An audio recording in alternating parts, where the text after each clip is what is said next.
1st of January 2024.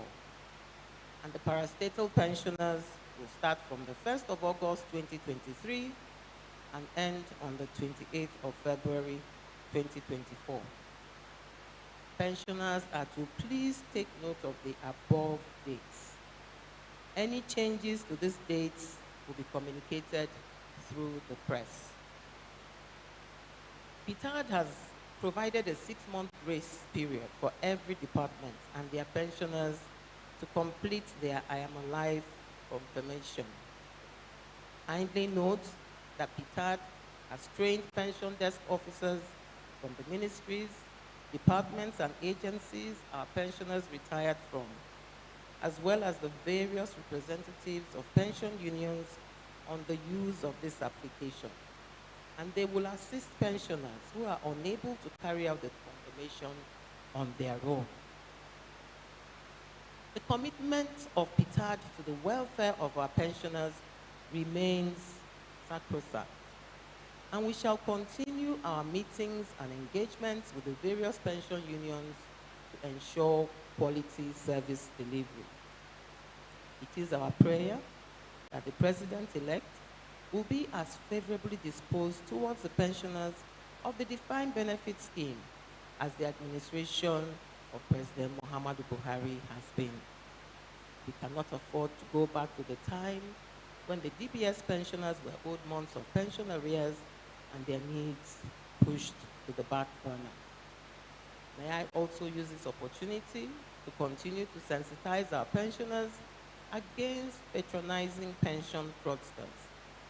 No staff of Ptad will call or send any message to you requesting for payment or ask you to call a certain number before your arrears or gratuity will be paid. Once you get such messages, you should know that Ptad did not send them and will never do so. Kindly share this important information with your members so that they do not fall victim to these fraudsters. Ptad is grateful to President Muhammadu Buhari, who since the inception of his administration has made payment of pensions an unwritten first-line charge. We also appreciate the support of our able supervisory minister, Dr. Zainab Shamshuna Ahmed, the Office of the Accountant General of the Federation, and all our other major stakeholders who have made the modest successes achieved by Ptad possible. And let me say here that in the course of the interaction we're going to have today, we're going to bring more clarity to the I am alive confirmation solution, which is a very important part of what pensioners are supposed to be doing next. And maybe, Madam Adebote, is it possible for you to summarize all what I said in your language? This is your zone. So come and, I didn't say, the key things that I said. Just come and summarize it and let them know that their daughter is here in your language.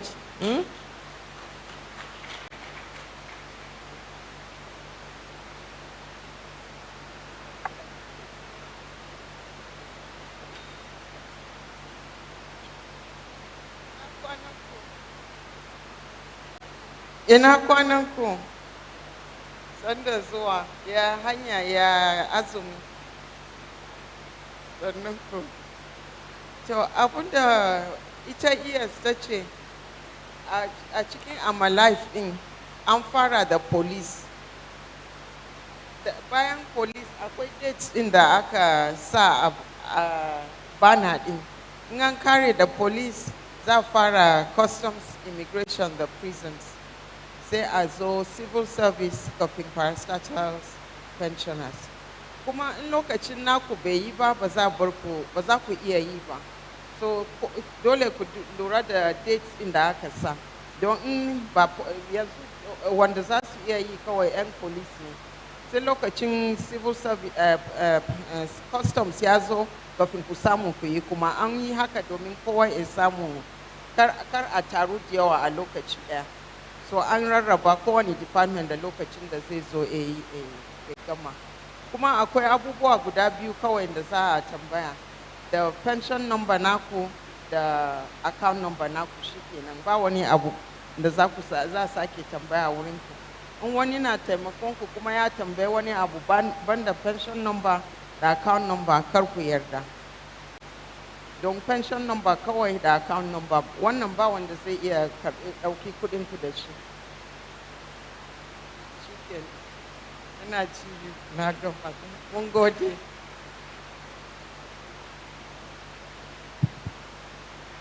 Nagode, Mrs. Adebote. I just wanted to, get that because I was watching the faces as I was reading out these dates, and I saw a little bit of confusion. So as the speech is going on, for us to know. So once again, I welcome you all, and I wish all of us a fruitful deliberation. God bless our pensioners, and God bless the Federal Republic of Nigeria.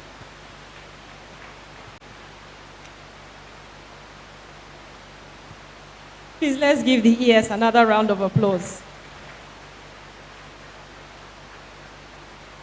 So, listening to her, you realize that she always wants the message, the right message, to be carried.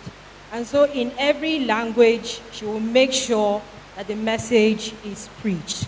Thank you so much, Dr. Ejikeme. You will also agree that Ptad has made giant strides and continues to make these strides to improve pension service to pensioners. Listening to the ES, you will also agree that so much has happened since the last time we met in such a forum in Gombe. At this time, I will please crave your indulgence to put your phones on either vibration or silence mode. Please put your phones on silence or vibration mode so that we can enjoy the various presentations that have been prepared for this event. If you look at your program, we're supposed to have during the afternoon session a video presentation on I Am Alive. The Executive Secretary spoke about it during her welcome address, and Mrs. Adebote also spoke about it while translating it to Hausa language. I'd like to crave your indulgence that we've had to tweak this program a bit so it will come up tomorrow during the afternoon session. In its place, we'll have a presentation by the representative of the Office of the Accountant General of the Federation. Please, are we taking note? Also, I know we have questions, we have observations, and we have comments. If you look at the back of your program, there's provision for that. Please make notes, write your questions and comments, and there'll be a time when all of this will be handled. Without further ado, let's take the first presentation for today's event, and that is on the new narrative. Please, let's warmly welcome with a round of applause the Director, Pensioner Support Services Department, Mrs. Nneka Obiamalu, as she comes up to make her presentation.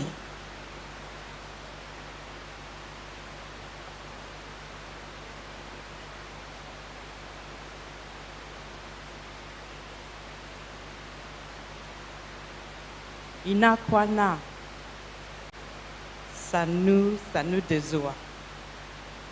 Good morning, our dear pensioners. The Executive Secretary, please allow me to stand on the established protocols. This morning, I'm going to talk to you about what Ptad has done. I'm going to try to make sure that the Turanchi is not too much, so that you get the general story around what we have done to improve the welfare of pensioners over the last 10 years. And really, the whole idea is to show you how much work has been done to improve your welfare, and to move away from all the stories of the past. You know, the stories of the past about pension. that pensioners are suffering, pensioners are neglected, pensioners are not being paid their pension. Is it the case? Is that the case right now? Are you not receiving your pension? And your pension has been complete, at least between 2014 when Ptad started and now. Most of you have received all your pension. Is that not the case? So I want us to just go back a little bit, just back to like 2007, 2008. What was the problem then? In fact, before that time, before pension reform, we'll go back to like year 2000. What was the problem in year 2000? And where are we now? And then, what is the future? Are you with me? That's what I want to talk about, and I will try to make it quick, and I'll try not to speak too much to Renchi so that we understand exactly what I am saying. You know, one of the reasons why we feel this is important is that we want you to see how much work has been done. We also want you to understand what our own problems are. Do you understand what I'm saying? And we want you to understand what our own challenges are when we are trying to improve your welfare. And then we want to tell you what is planned in the future. So that's why we are going through this presentation, and we will start with, we'll go back to the beginning. We'll start from the beginning. If you remember, 2011, 2010, we had all sorts of stories in the newspaper about pension fraud. Do you remember? The time of PRTT, there was a lot of stories about pension money being missing, pensioners not receiving their pension. Do you remember all those things? House committee in the National Assembly even had public hearing where they invited people to come and talk. What is the issues with pension? How much money is missing? Who has not been paid? Do you remember all those stories? It was in the newspapers. Sorry? You heard me. And do you remember all those things that were happening that time? Pensioners were having issues receiving their pensions. That you will go to head of service then, and that you will wait for days to receive your pension. Is that the case? Is that not the truth? Eh? And that many of you did not receive your pension that time. Is it not so? People that had their fathers and mothers that had died, they were now trying to get the death benefits. They were not receiving the death benefits. I met one NOK, next of kin, who told me that the mother had died in Bornu 2003, and we are now in 2018, and they had not received the death benefits. I'm sure you know stories like that. There were many pensioners and NOKs who had not received what was their due. And we also remember the stories of verification then, that if you go for verification, you will stand in line for hours, the sun will be beating down, pensioners will collapse. Do you remember those stories of those days, of how difficult verification was? There were even stories that sometimes pensioners will have to pay somebody to get their pension. Am I telling the truth? That people were paying money to receive what is their due. Those are the stories of the past. And it was because of those stories of the past. It was because of those stories of the past that pension reform was needed. And that's how come in 2004, they came up with pension reform.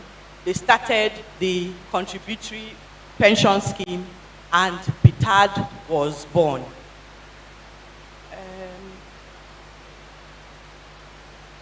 Sorry, I'm having issues with this speaker. Mukta. Sorry, just excuse me. I'm having problems. Am I pointing?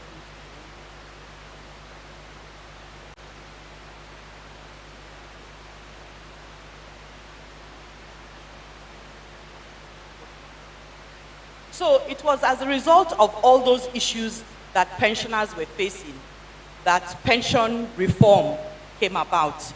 They established the contributory scheme, and then all the existing pensioners, all the old pensioners were now put under the umbrella of Ptad. And Ptad came into existence in 2013.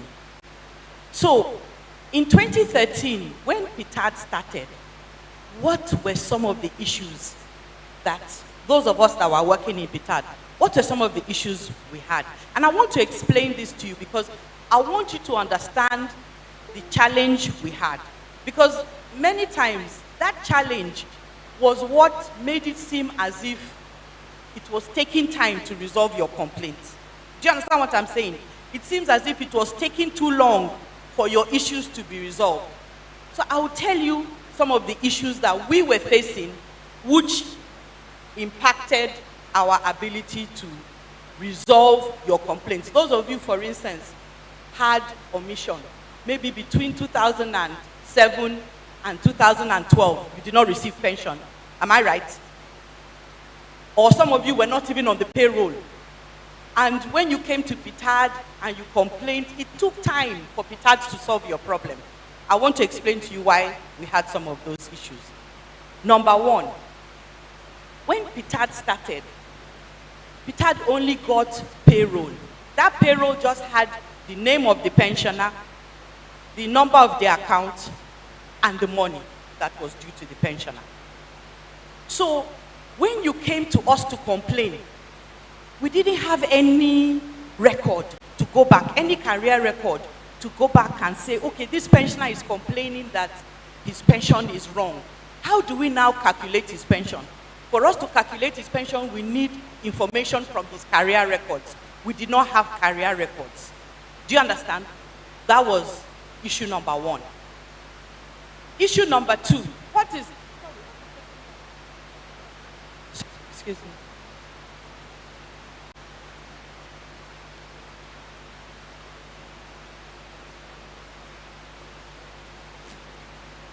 Okay, sorry, before I even go back to the issues, I just pulled some of the newspaper articles from if you look at the screen, this newspaper from Punch newspaper of 2012, Daily Trust of 2012,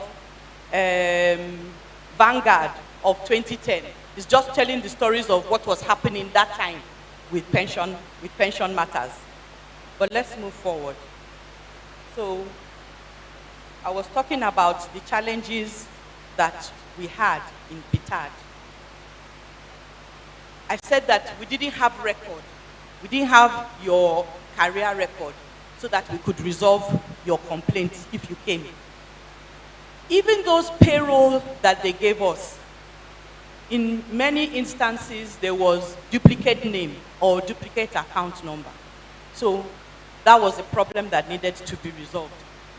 We had so many complaints. You know, when I entered Ptad, me personally in 2015, there was a mountain of paper complaints from head of service. Pensioners complaining that they have not been paid their pension. They are not on payroll. They have not received death benefits. So many complaints, over 50,000 complaints. And many of them were not on payroll. And they were qualified for pension, but they were not receiving their pension. So these were the issues that Ptad faced right at the beginning. And it really slowed down the work because we had to try to resolve those things. In 2013, when Ptad started, do you remember 33%? 33% arrears was approved, 33% increment. It was approved in 2010, is it not? When did you receive that money? You started receiving it in 2014. Am I not right? It was Ptad that paid that money. It was Ptad that paid that money, is it not? So we had 33% arrears that was owed. Then, of course, many people had not received their gratuity. Many people were owed death benefits. The way we were calculating then, the way we were calculating your money was by hand, longhand. We'll be using it to calculate what's the length of service, what's the pension amount. It was manual. So because it was manual, there were many mistakes. And because there were many mistakes, there were many complaints. Do you understand what I'm saying? Because it was manual, there were many mistakes, and because there were many mistakes, there were many complaints. We also didn't have, like I told you in the beginning, we didn't have your career records. We didn't have your personnel files.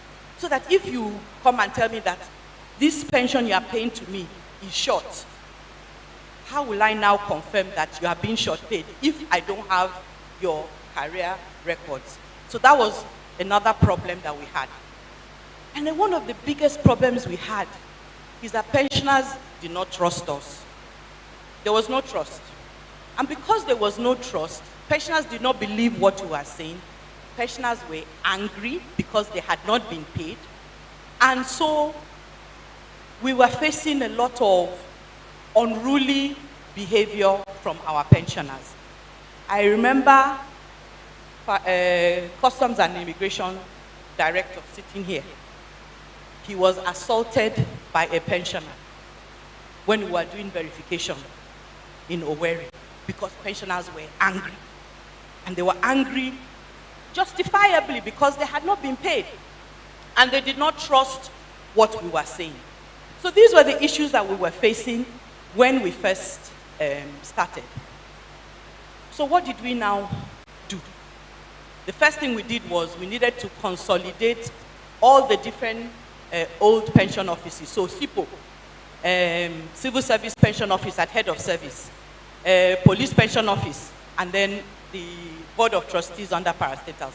We had to bring all of those pension offices under one umbrella. Police had 18,370 pensioners on the payroll as at that time. Customs and Immigration, 12,203 pensioners. Civil Service, it was an estimate because we didn't know for sure the total payroll. The estimate was 129,999.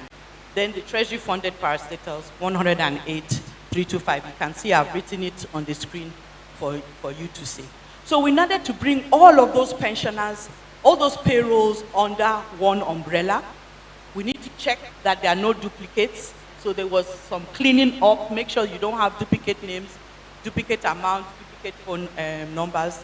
Then put them all on the payroll. And then now try to figure out what was due to many of you who had not been paid.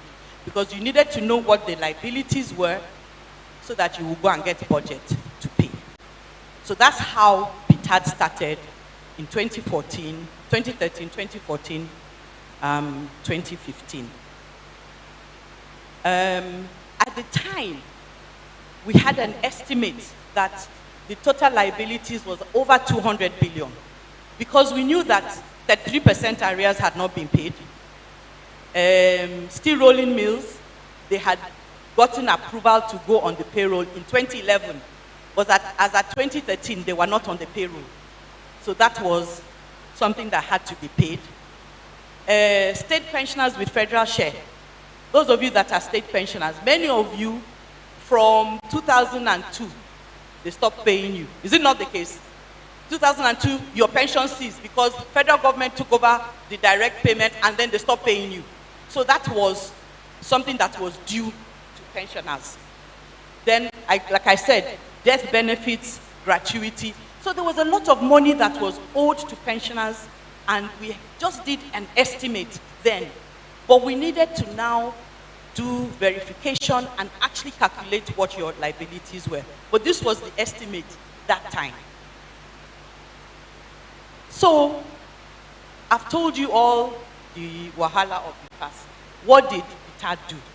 So I'm going to show you a few things that Ptad did to remove all those issues, to address all those issues. And really, when I get to the end, I want us to agree that those things have gone. management of pension by the federal government, it has changed. It has changed, and it has changed forever. We are not going back to that place, and we don't even want to talk about it again. We want to talk about it so that you know what has been done, but now, going forward, we want to talk about the future. What do we have in store for our pensioners? How are we going to improve their welfare going forward? Media that are here, I also want you to listen very well, because anytime people will talk about pension, you will show a picture of wretched pensioners suffering. Am I lying? Pensioners under the federal government, they are not suffering anymore. Am I lying? They are not suffering anymore. We don't want to see those wretched pictures anymore, at least when we are talking about pensioners paid by the federal government. Am I correct? If it's state pensioner, that's a different problem. But for federal pensioners, the suffering has ended. Your pension is being paid, is it not? Every month is paid. And when you have issues, you know where to go to resolve your issues. We know there are still issues that have not been resolved. Not every matter has been concluded. We know that we have many people that have issues, but at least you know where you can go. We have a YOLA office, is it not so? If you have an issue, you go to YOLA office. There's somebody there that will give you attention. So the things of the past, those things I was talking about before, they have ended. Now, we want to talk about what's going to happen going forward. But let's talk about what we did. So I want to show you what we did with pensioner files. You know, I told you in the beginning that we did not have your career records. Do you remember? So what did we do about career records? Verification. I talked about how verification used to be real wahala. What did Ptad do about verification? I told you that pension calculation was manual. We are using longhand, paper and pen. We're not doing that anymore. I will tell you about that. I'll tell you about those areas that we have settled. We'll talk a little bit about the payment process. And I want to tell you about the payment process because we think it's important that you understand how your pension is paid, so that when there are issues, you will know what may be the likely problem, and you will know where to go to resolve that problem. And then I will talk a little bit about complaints resolution. So let's start from the beginning. This picture I'm showing you now is pensioner files, pensioner departmental files at the head of service. Inside Ghana must go back. That's how we went to pick your departmental files. Those of you that are federal officers, that's where your files were. And let me make a clarification. It's not everybody's file that we have. It's only the ones we saw at head of service. That's the one that we collected. I think there are about 11 or 13,000 of them, federal pensioners files. This was when we were arranging the files inside the bag to carry them to Ptad. These are police pensioners files at Lagos. This is where we went to pick police pensioners departmental files. Can you see the picture? Can you see the state of the files? See. Can you see the state of the files? That's how we are picking the files one by one, trying to carry your career documents because we knew there was important information inside and we needed it for the calculation of your pensions. This is where we were sorting files. So what have we done? I will show you what we have done now. We have arranged them. Can you see? We have archived those files. We have logged them. We have archived them. If we have your file, because not everybody's file we have. If we have your file, we know where to go and collect it. If you come and you tell us that maybe we calculated something wrong, maybe we did not see one of your employments, your promotion, so we didn't use the right promotion, we have somewhere we can go and check what was your last promotion. Do you understand what I'm saying?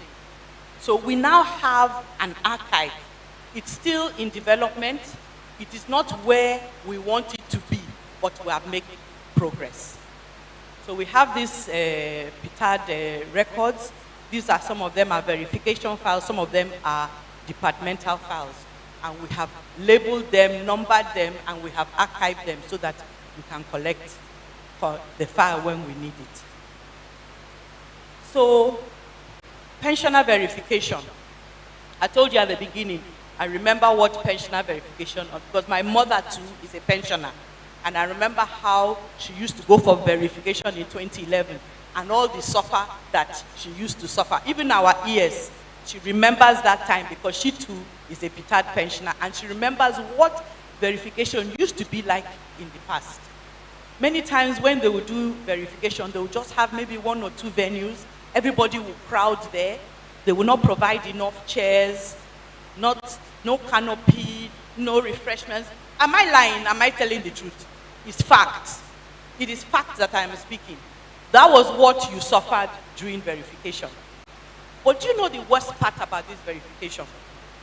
The worst part about this verification is that there was no database that was created. So the verification you are doing was just a live verification, because they were not collecting information to use in the future.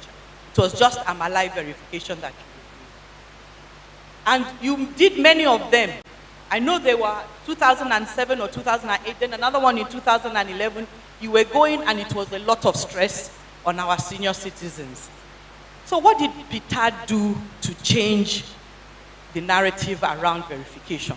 We changed field verification. Do you agree? Those of you that attended Ptad verification, how was it? Was it the same as in the past? Okay. So we now decided have multiple centers. Keep verification simple. You come, you do document review.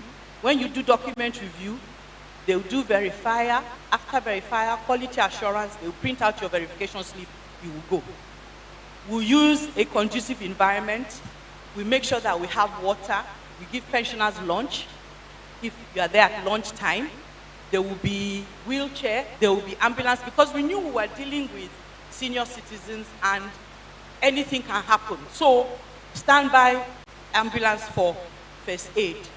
And we were very lucky. I will tell you that in the whole time that we did verification from 2015 to 2019, I don't think we had any bad story about a pensioner collapsing and dying during verification. Am I lying? I'm telling you the truth. It didn't happen because we created a conducive environment for verification. This is Oshobo 2015. Before you came in, when they have arranged the center for verification to start. This is Jos. I think it's civil service verification. I think maybe 2017, I'm not sure. This is in Jos Plateau State. Calabar and Lokoja. Calabar is customs and immigration verification. And then I think Lokoja is either civil service or parastatal, I'm not sure. But you can see the verification center. Those of you that attended verification center, you can agree that this picture is true life, isn't it? Of how we are doing verification. This is in Abia State, mop-up verification. You can see a pensioner using Ptad wheelchair and getting their verification done. And then this is Abuja, FCT. I think it's parastatal pensioner. This is Benin, Edo State, parastatal pension verification in 2019. And then this is pensioners enjoying lunch during verification. I think Ptad has tried that. Give us a round of applause now. Thank you. Thank you. This is 2014, Port Harcourt. They were assisting a pensioner with a wheelchair. Ptad staff are the ones wearing cap in Port Harcourt, assisting a pensioner. This is the ambulance in Mina during parastatal pension. And you congratulated us when the verification, because we saw these stories in the newspaper. Pensioners laud Ptad for smooth biometric verification exercise. So you acknowledge that we did well with verification, and we appreciate that you acknowledge that effort. Then Ptad introduced something new, mobile verification. Was there mobile verification in 2010? Ptad started something new. The management of Ptad recognized that there were pensioners who were too old or who were too sick to come for field verification. So they sent mobile team to pensioners where they are, in their house, in their hospital, so that they will be verified and be paid their pension. Ptad has visited almost, in fact, Ptad has visited every state capital since its inception to do mobile verification. And not just one time, at least 3 times to do mobile verification. We have visited more than 80 different cities, towns, villages, hospitals, all over the country to do mobile verification for pensioners who are sick or who are too old or who have some physical challenges. This is mobile verification in Gombe. They went to the hospital to see the pensioner and do his mobile verification. Here, Ptad staff are at the bedside of a sick pensioner doing their mobile verification. People should give us a round of applause. The thing is, this thing that Ptad, our director corporate services went to Bonny Island to go and do verification, entered canoe to go to Bonny Island to go and do verification. So this is them at Bonny Island, at Finima, about to do verification when we went to Port Harcourt. Assistant director and the directors, 2 assistant directors that went then to go and do verification, mobile verification. You can see that Ptad staff, they went through some challenges, you know, to get to reach their pensioners. So here I've listed all the cities and all the towns that we went to go and do verification.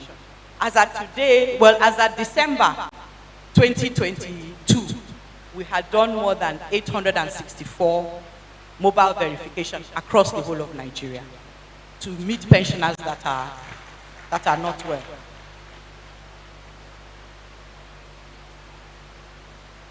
So, following verification, so if you remember at the beginning, I told you about what we inherited as payroll, the total number of pensioners on the payroll when we started. Now you can see how many we verified. Between 2015 and 2019, we verified 241,894. That's all the verification that we did. And then we removed 49,401. Many of these people that we removed, some of them were removed because they did not do verification, but some of them were removed because they were not qualified. And then we reinstated 40,918.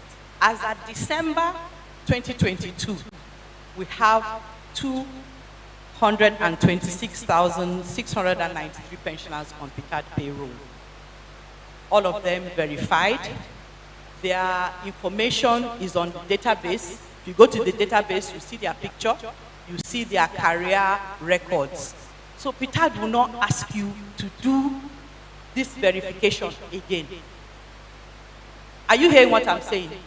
You will not do this verification again. And ES has said it, that when she became executive secretary, the previous executive secretaries had promised that this field verification would be the last field verification of the time. Do you remember? And that we are going to move to I Am Alive, because we have your information on the database. All we need to know is, are you still alive? And that's why we launched I Am Alive on Friday last week, for starting with police pensioners. Police pensioners will start, yes, if you look at the paper, police pensioners start I Am Alive, yes, on Friday. Then 1st of June, Customs, Immigration and Prison will start their own.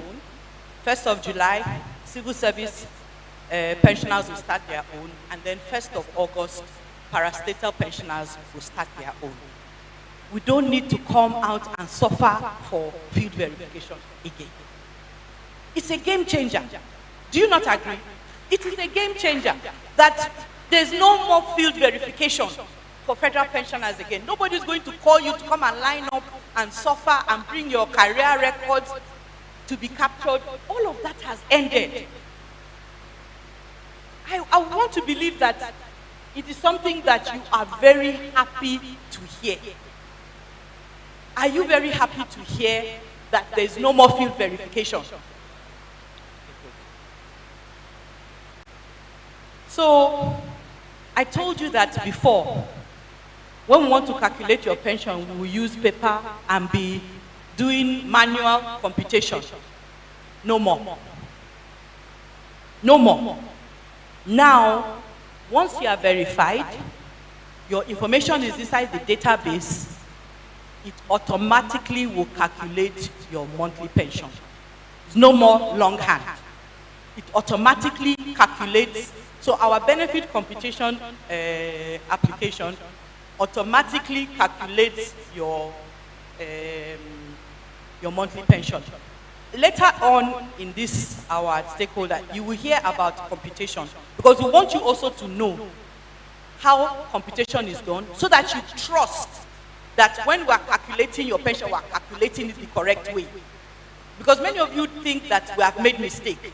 We want you to understand how pension is calculated, so that on your own, calculate your pension before you come to us in Ptad and say we have made mistake. Understand how pension is calculated, and when you understand that we are doing the right thing, then you will trust that this automatic calculation is correct. Are you understanding me? This automatic calculation of your pension, once it has your start date, it has your end date, it knows your grade level and step, it knows your last salary, to automatically calculate your pension. And it is your correct pension. So we want you to know and understand and trust and believe that we are doing the right thing when we are calculating your pension. As of December 2022, this was the total pension that we paid. I'm showing you this because I want you to know how much money Ptad has spent since it started. Since January 2015, Ptad has paid an estimated total of 754 billion in pension payments. And we have not missed a pension payment. That is the payroll for December 2022. So let me talk a little bit about the payment process. We think it's important that you understand the payment process. Later on, our colleague from OAGF will talk a little bit more about it. But we want you to know the payment process in Ptad, because when you come with your complaint, you must have an idea of what is going to happen. And when your payment doesn't enter your account, you must have an idea of what may have happened.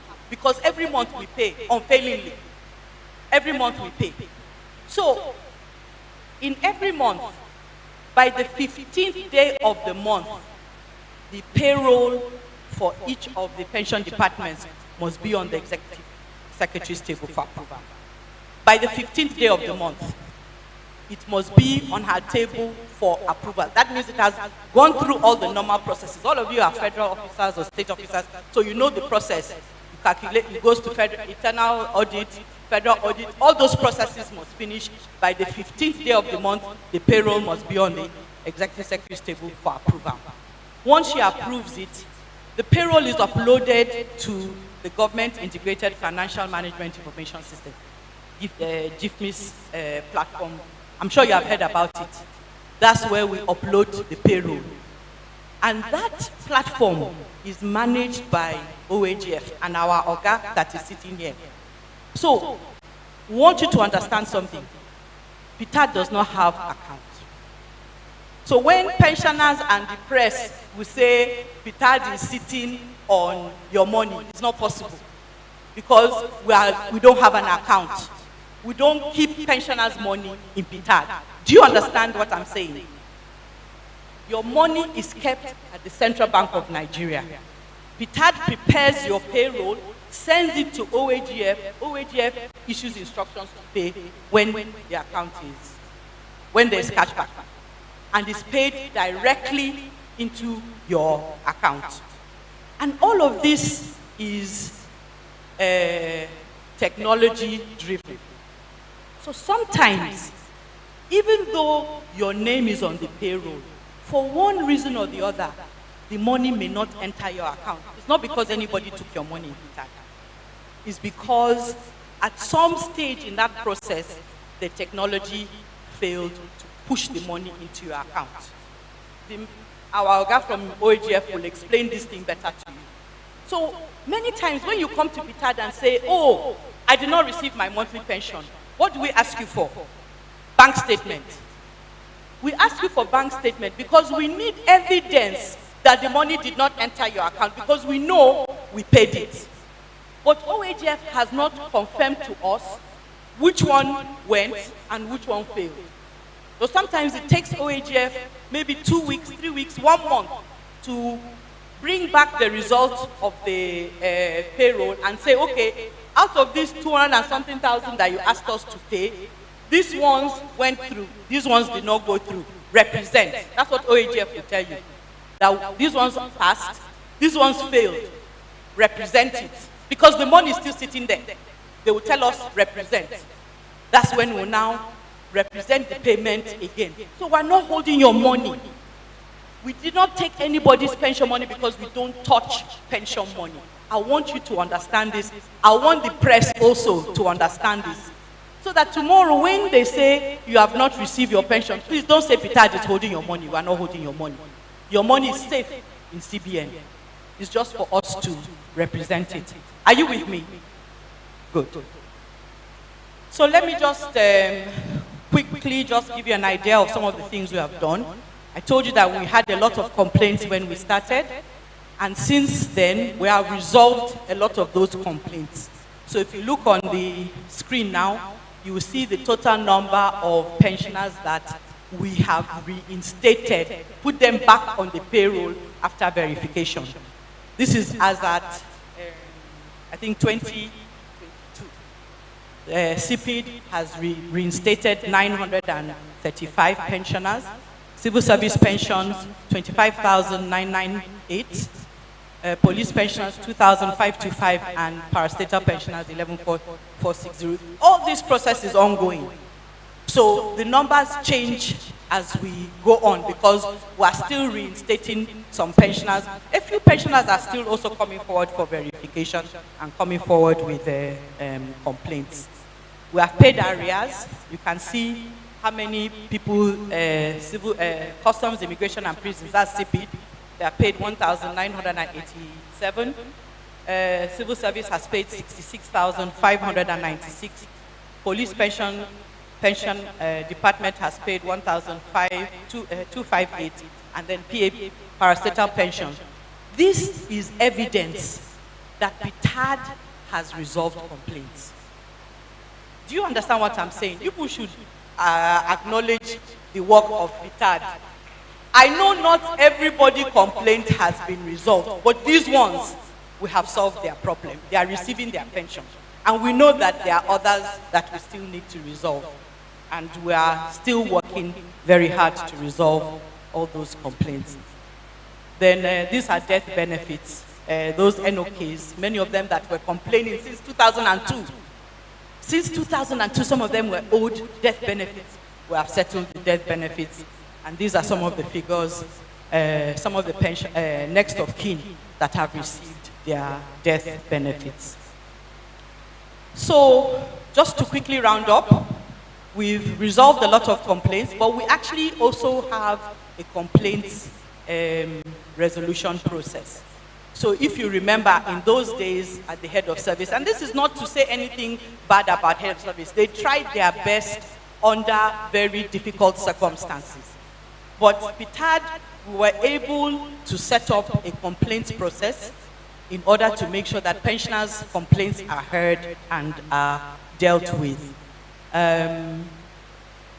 So now you can walk to any of our state offices, including the one here in YOLA or Abuja, and come inside there. There are people there who will be there to receive you and hear what your complaint is. You can write to the ES. ES will always read every letter that you have written and will minute it down to the director for the complaint to be resolved. You can call our call center. You can go to our website. Those of you that know how to use technology, you can go to the website and fill a complaint.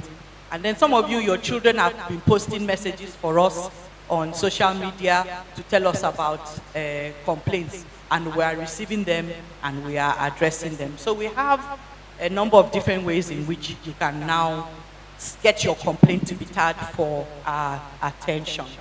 This is the picture of the contact center in headquarters. Those of you that have been there before, I'm sure you are familiar. You can walk in at any time, and there's always staff there who will be there to talk to you and address your complaints.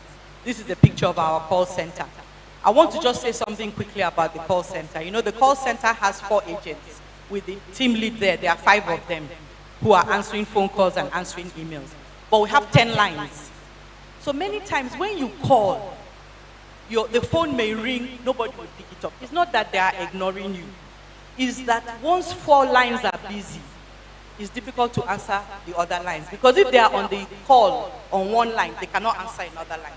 So many times, it seems as if we're not answering you. We are trying our best, but we only have 4 call agents. And hopefully in time, we'll be able to address some of those issues. For I Am Alive, we have created a separate group. There are 4. So if you call the I Am Alive lines, you see them there. There are people who are different from these ones, who will answer you and help you to resolve any problem you have if you are trying to do your I Am Alive. This is for the police pensioners now. Custom immigration, your own is starting June. Okay? We have 11 state offices now. So I've showed the list. In 2015, Edo, Lagos, Enugu, and Kaduna were opened. 2016, we opened Kano and Sokoto. In 2018, we opened Yobe. Then 2019, we opened YOLA office. I hope you people are going there when you have issues. And then we opened an office in Anambra. Then in 2022, we opened an office in Ibadan and another one in Maiduguri. This year, we hope to start operations on the office that we have that has been allocated for us in Akwa Ibom. We haven't yet operationalized it, but we're getting ready to open an office in Uyo. So we are committed to opening offices so that it is easy for you to reach us. You don't have to come to Abuja. There will be an office nearby that you can go to if you have a problem. This is our complaints tracker. When you come to our office and you make a complaint, we put the complaint inside the tracker so that we can track its resolution. And since we started, you know, the complaints were very high, but they have been coming down. So as at December 2022, we only had about 2,000 complaints in the tracker. And most of these complaints are outstanding is because we are waiting for more information to resolve those complaints. So do you agree with me? Now, I've given you the evidence that pension management under the DBS has changed. It has changed forever. We're not going back to the old way of before. What we have now is what we are going to build upon. We are not going back to those old ways where pensioners' welfare was not being well taken on. And, you know, we are celebrating our success as an agency 10 years after we started, but we also realize that our success is not because of what we have done. It's also largely because of the kind of support that we have received over the last 10 years, starting with the president. Our current president has been the most pensioner-friendly, do you agree? The most pensioner-friendly president we have ever had. So We recognize the political will and the strong support of the current administration, and then our key stakeholders, the Ministry of Finance, PENCOM, Office of the Accountant General of the Federation, the National Assembly, both in the State House and the Senate, the National Salary and Wages Commission also have been very supportive. And then, of course, you, our pensioners and union executives and pension desk officers, we know that without your encouragement, without your support, without your kind words and your prayers, we will not have achieved most of these things that we have achieved, and we acknowledge it and we thank you. We thank you for that.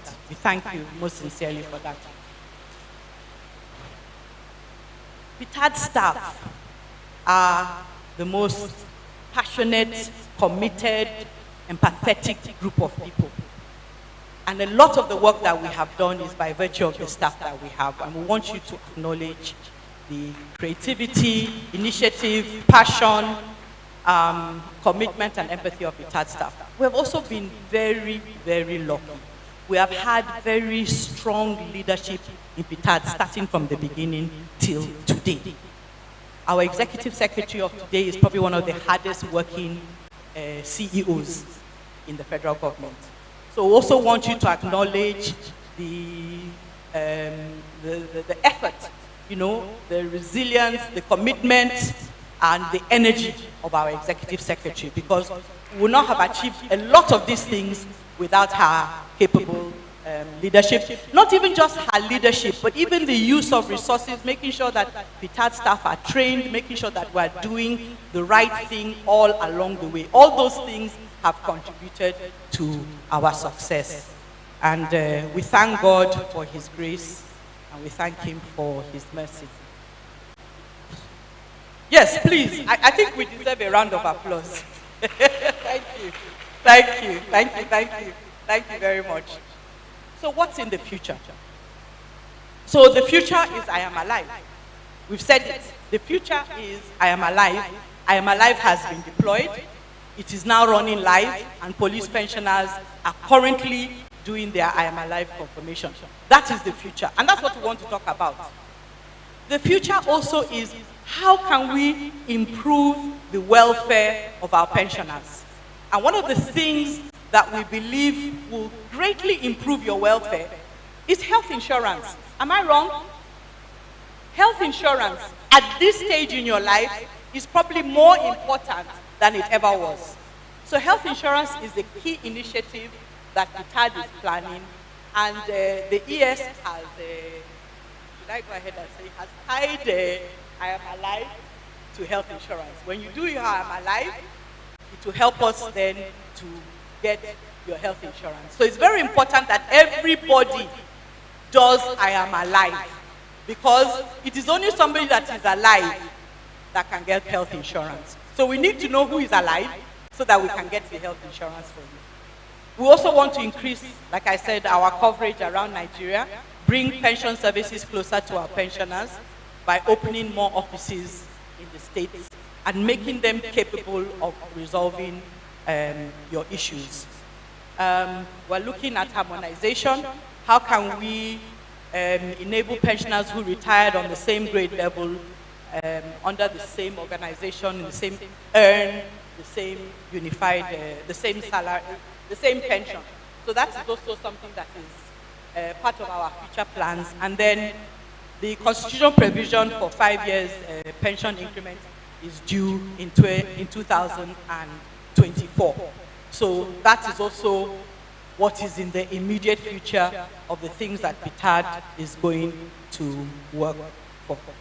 So I think I have demonstrated to you that the narrative has changed at pension administration, at least for federal pensioners, has changed forever, and that now, going forward, we're only going to talk about improving the welfare of pensioners and celebrating the successes of the past. Thank you very much for your attention.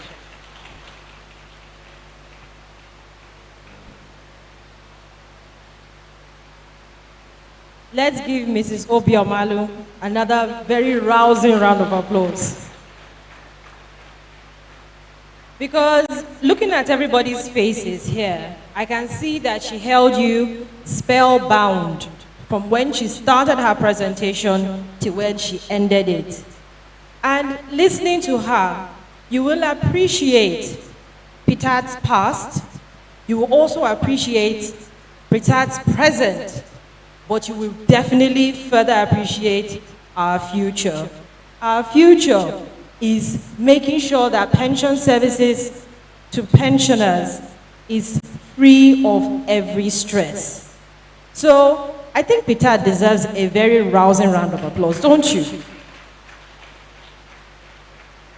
And even though all the challenges have not been sorted, be rest assured that it will be sorted. We're getting there. It's gradually looking at where we've come from to where we are today. Thank you so much, Mrs. Obiamalu, for your presentation. Let's take a little breather now and listen to goodwill messages from some of our stakeholders.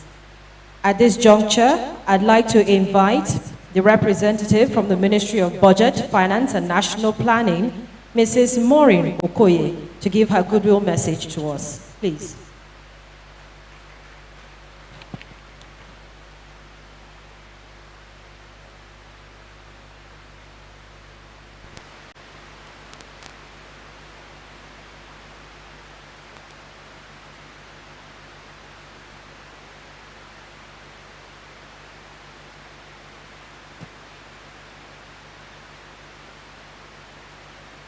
Good morning, distinguished ladies and gentlemen. I want to stand on the existing protocol. It gives me pleasure to deliver this goodwill message at this special event. I'm also delighted to be part of this noble gathering of eminent retired public servants who has tremendously served the nation.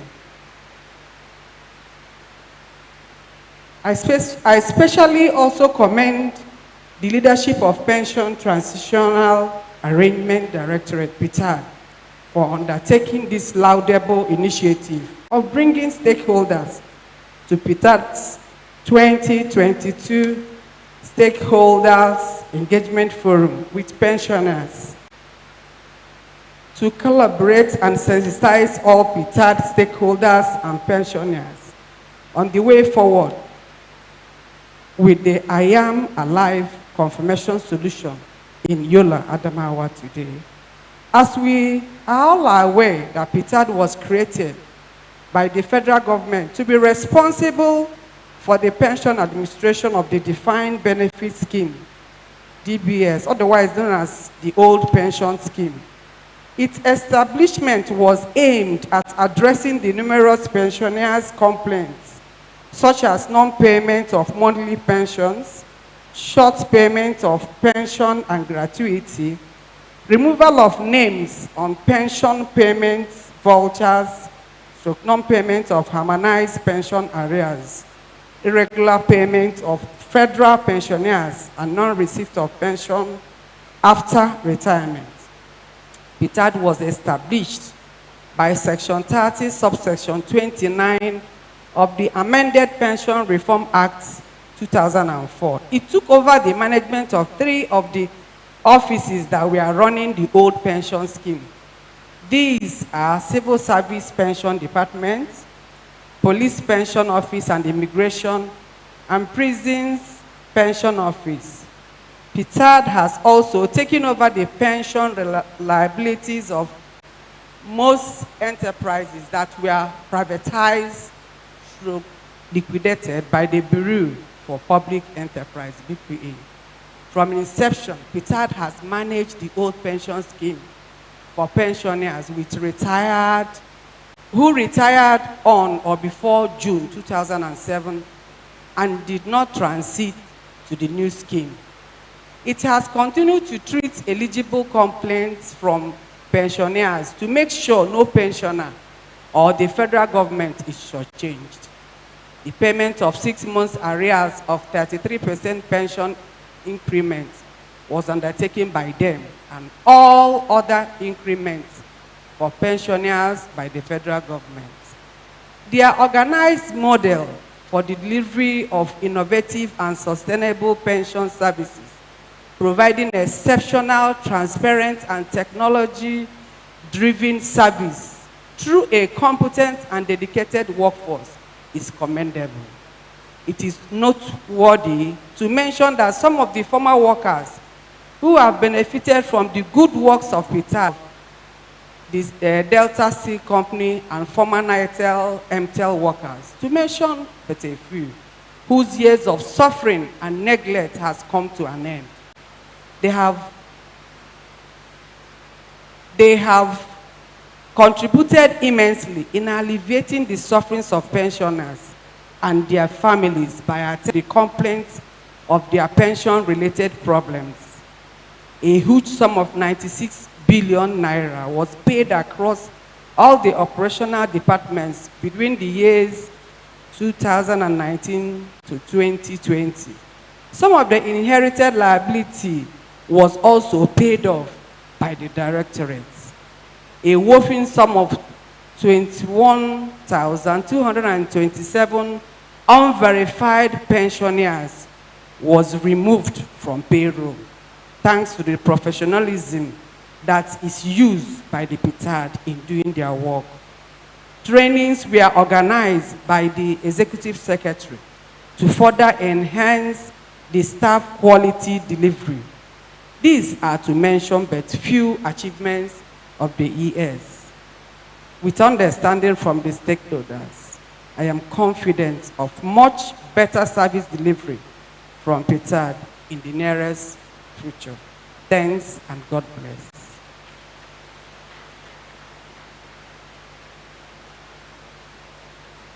Thank you very much, Mrs. Okoye. Please, let's give another round of applause.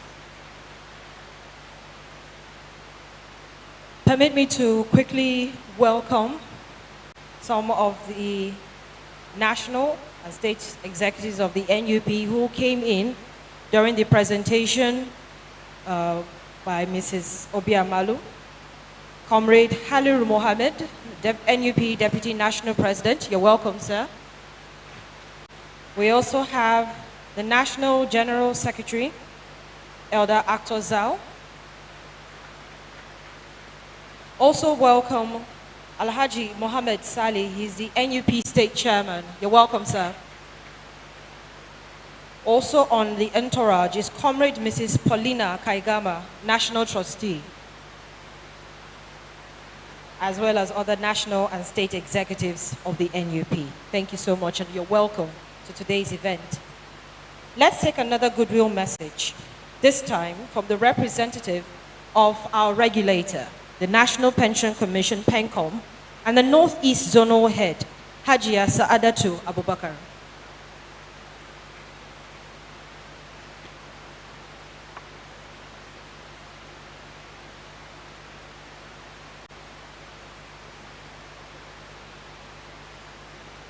Good morning. I would like to beg to stand on the existing protocol, please. Thank you. YOLA is home. So I'm totally from the Northeast zone. I was born in Bauchi, state of origin. My father is from Yobe State. My mother is from Adamawa State. I'm married to a Gombe man. And so the lady that took care of me is married, and she's from Taraba State. Thank you. So I'm totally from Northeast. The Director General, National Pension Commission, sends her sincere greetings and acknowledges the efforts of Ptad and the ever-active, productive team from Ptad. And our ever-ready senior citizens should truly appreciate your commitment and support for the running of the pension scheme. then PENCOM is not just about contributory pension scheme. It is about pension matters in Nigeria. PENCOM coordinates and enforces all other pension laws and retirement benefits.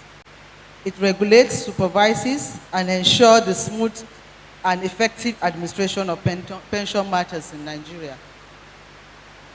PENCOM evolved with the pension reform that gave birth to this contributory pension scheme for sustainable pension scheme and recommendation to establish Ptad to handle the defined benefit. With the success stories of Ptad, with the expected 10-year celebration in August, you know Ptad has achieved a lot of great milestones. We truly appreciate the regime of the present President, Muhammadu Buhari, in releasing enough funds and to pay off pension arrears and resolve pension issues. But releasing funds is not enough, except if you have a team that manages those release of funds. And actually, PENCOM would like to appreciate Dr. Chioma for coming up with a lot of strategies to ensure every single penny released is judiciously administered. Well done, madam. Then we pray that the incoming government will consider workers and then put pensioners as their priority. And when you look at the trend of events, the National Pension Commission is governed by a woman. Likewise, Ptad. I'm not going to say much. Adamawa, take note. So, with this, I would like to pray for us. May God bless us all. Thank you.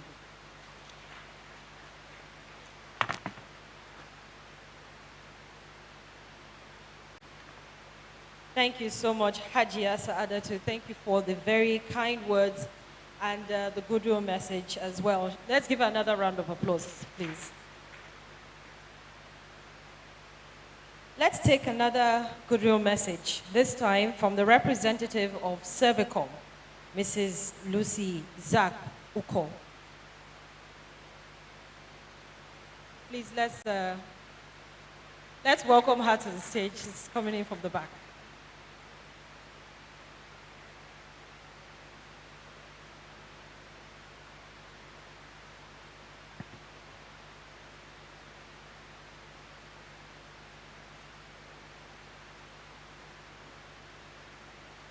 Good morning, everyone. Please permit me to still stand on the existing protocol. My name is Lucy Zak Uko. I'm the team lead supervising Ptad at the Cervicom office. And I bring you greetings from the National Coordinator, stroke CEO, Mrs. Inena Akajimele, and the entire Cervicom office presidency. It is indeed an honor to be in your midst this morning. In Akwana, so you are very much welcome to this forum. For me, it is a wonderful experience. This is the first time being part of this forum.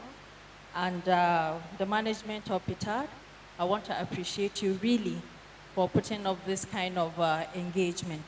From the service delivery angle, no matter what you do, you know, you can only get how you are really doing from the customers that you are serving. So the importance of this forum cannot be overemphasized because it gives the opportunity for the pensioners to speak to you. And I am so glad that you are passionate and committed, just like my CEO. You are here live. You do not send a representative. So when you were giving your welcoming remark, I was really, really impressed. And in the service delivery sector, you have the supply side and the demand side. Ptad is the supply side. We keep telling them to improve and all that because the biggest room in the world is that of improvement. But then, as the demand side too, we have our own obligations that we must fulfill in order for Ptad to serve us better. So I want to urge, the pensioners to also play their part so that you can be served better. And Ptad has demonstrated that it is actually customer-focused, customer-centric. With this recent I'm Alive, confirmation solution, honestly, in fact, it was launched on a day that I would never forget. It was my birthday. And I thank God that I'm alive to witness it.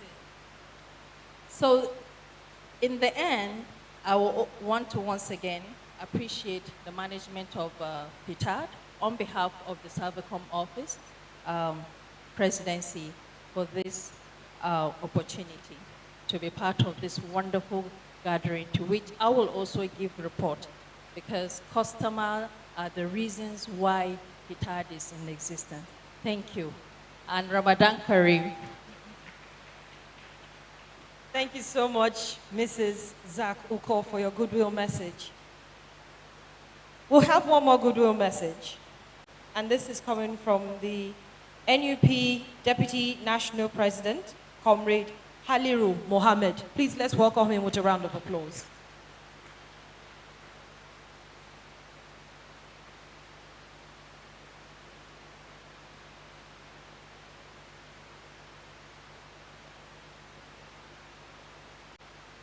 Good morning, everybody. Please permit me to stand on the already existing protocol. We, as NUP, will continue to partner with Ptad to see their programs to be a success. I have been chairman of a state. I know what we encountered when we were a head of service pertaining to pension issues. There was a time we did a verification and took to head of service. The man in charge said, you can't bring me these forms. Go and put them on a computer. We went back and did and brought back. Later, to our consternation, we only had the man instructed those working for verification to reduce the number of pensioners by certain numbers. Thank God, it is not so with Ptad. All that we have heard about Ptad is correct. I want to say the ES Ptad has special passion for pensioners in Nigeria. And like it has been said, we all heard NUP are all stakeholders in pension industry. We continue to work and wish you well. The management of Ptad and all the staff, we wish you well. We will continue to support you for trying to make life easier for us. God bless. Thank you. Thank you very much, Comrade Haliru. Please let's give him another round of applause. And thank you very kindly for all your goodwill messages, for your feedback as well. It's well noted. Do you understand what pension computation is all about? During the presentation by the Director of Pensioner Support Services Department, she mentioned pension computation. She talked a little bit about it, but this next presentation is going to focus on what it's all about. You'll get to understand what the components that are used in the calculation of your pension, your monthly pension, that is. So please, join me and give a rousing round of applause as I welcome the Director, Parastatals Pensions Department, Mr. Kabiru Yusuf, to make this presentation.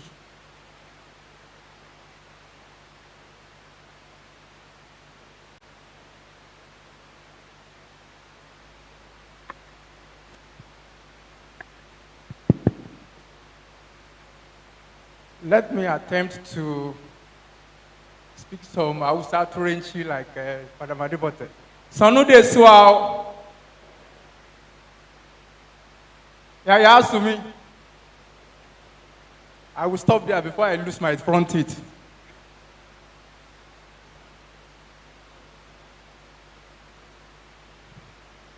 We have chosen to talk about this subject because that is what is common between us as agency and you as our pensioners. There is a saying that if anyone is going to claim the title of an hunter, then when he goes to the bush, he must come back with animals on his shoulders as evidence of his proficiency. But if he goes to the bush and comes back with nothing, sorry, he is not worthy of that title of being an hunter. Ptad has been established to manage pension of the pensioners who did not move to the contributory pension scheme. If we must show our competency and capacity that we can do that job well, then we must not only pay you what is right to the right person at the right time, we must be able to demonstrate that when we say your pension is 5 naira, you can see clearly how that 5 naira is arrived at. Because when we look at all of the complaints that we receive from you, a large number of those complaints came from lack of understanding of how we arrive at what we pay you. Because the moment we can understand that, majority of those complaints would not have come at all.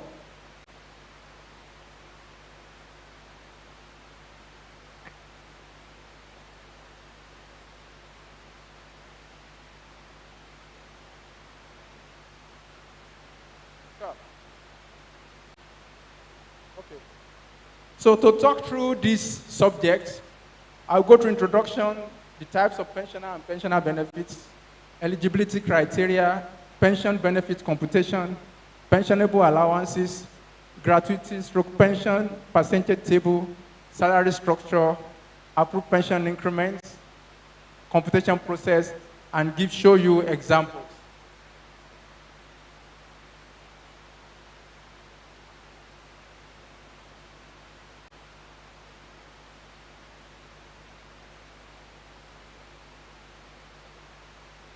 Like I said before, the only job we have is to manage your pension. Your type of pension is called the DBS, the Defined Benefit Scheme, which is a pension that does not require any contribution from the person who benefits from it. 100% provision of fund for managing that pension comes from the employer, who in this case is the federal government. We have 4 types of pensioners that we are responsible for. Police pensioners. 2, those who retire from customs, immigrations, and prisons. 3, those who retire from the federal civil service. 4, and then those who retire from treasury-funded parastatals. Those are government, commercial enterprises, hospitals, universities, railways, PSCN, and all of that. What we are mandated to do is to ensure that we pay the correct pension to the correct pensioner at the correct time. And all of you can agree, as indicated by my senior colleague, Madam Neka, that between 2015 to date, we have tried to do that because we have not missed any single month of pension to all of you. I think we deserve a round of applause.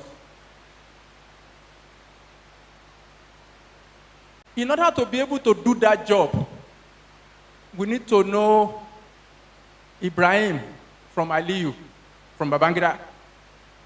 So that was why we did verification. Between 2014 and 2019, we went across all the geopolitical zones in Nigeria to gather data so that we can be in a better position to pay what is correct to the correct pensioner at the correct time. And like I said, when we start doing that, the next important thing is for you to have confidence that what we are paying you is correct. And the only way to do that is when you know what we do in being able to pay your pension. What are the things that goes into calculating your pension? If Ajia goes to prepare tuwo shinkafa and brings it to the dining table, by the time you are looking at it, you will know whether this is tuwo shinkafa or something else, because you know the material that is used in making it.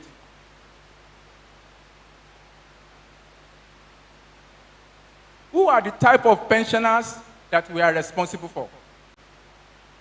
One, all federal pensioners who retired on or before 30th of June 2007.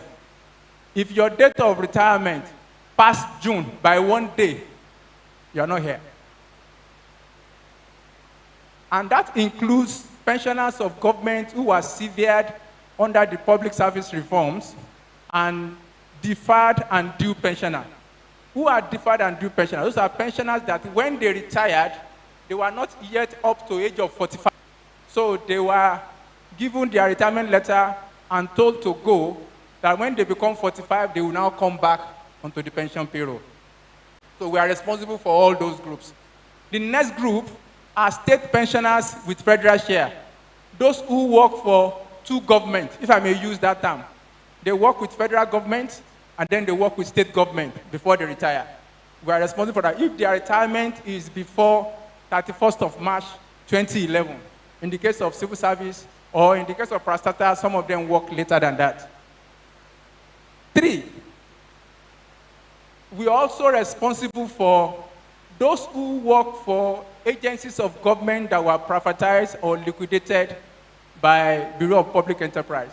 And when we're talking about, I'm talking about NITEL, MTEL, Nikon Insurance, Nigeria Insurance Corporation, Delta Steel Company, New Nigerian Newspapers, Nigerian National Shipping Line, Bank of Agric, and very soon, Federal Mortgage Bank Legacy Pensioners. And there are others too who what we pay them is one-off severance entitlement. That's Nigerian Aviation Handling Company, Aluminum Smelting Company, and Savannah Sugar. And then finally, we are responsible for Section 5 and Section 6 NOK. Then what type of benefits are we responsible for? There are 4. Under the DBS, let me make this distinction very clear. Under the DBS, there are only 3 benefits that you can claim: gratuity, pension, and in the case where the principal pensioner has died, death benefit to next of kin. So if the DBS is a canteen, this is the only 3 types of food that we serve: gratuity, pension, death benefit in the case of NOK. If you are looking for bread and beans, we don't serve here. It is important that we all understand that. Because there have been instances where pensioners are bringing forward some claims and expecting Ptad to do the magic. It's not possible. We are guided by law. Then, the 4th item that we are responsible for by virtue of the directive that we receive from federal government through the Federal Ministry of Finance is the one-off severance benefits of ex-workers of Savannah Sugar, NACO, and Alscon.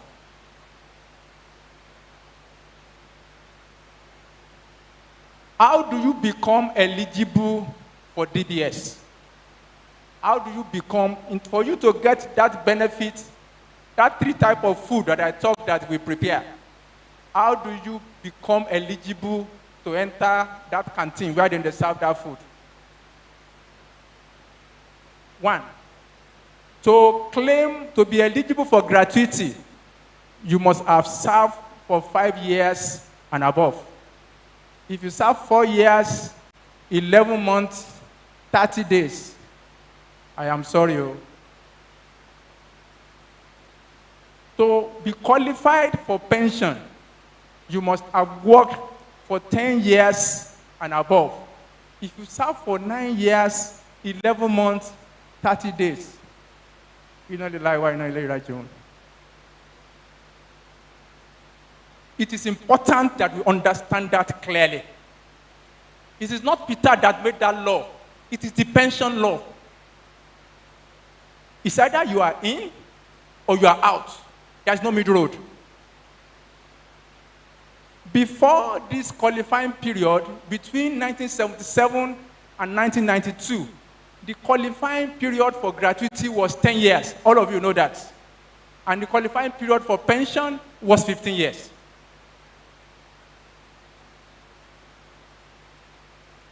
Now, this pension benefit, how do we calculate it? If we are going to do cook rice and beans, how do we make it? You get rice, you get beans, you get maggi, you get onions. How do we calculate the pension that we pay you? If you know it, it will be easier for both of us to understand how we arrive at the final figure. For us to calculate your pension benefit, we need 5 important information. Number 1, length of service, that is number of years that you serve.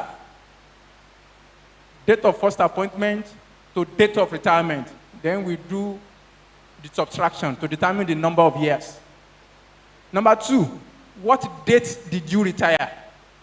Because that date will determine whether you qualify for some increment or not. 3, your grade level and step at retirement. 4, the applicable salary at the time of retirement. You know there are different salaries, UGSS, Part 94, APS, blah, blah, blah, blah, up until Compass 2007. Then the statutory pension increments by government, 150%, 30%, 15%, 6%, 142%, like that. I will show you all of them. But we must have these 5 information. For every single pensioner that is on our payroll, we have used all these 5 information to determine what we are paying them. Because of the importance that we attach to this knowledge, we are going to share this presentation with all of your unions, so long as we have your email address, so that when they have meetings with you, they can use it and show you. There is no magic. There's no magic in the computation of pension.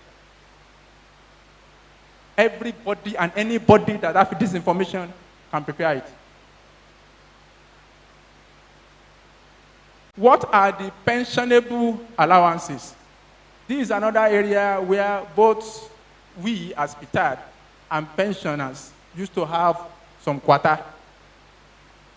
These are the only pensionable allowances you can have.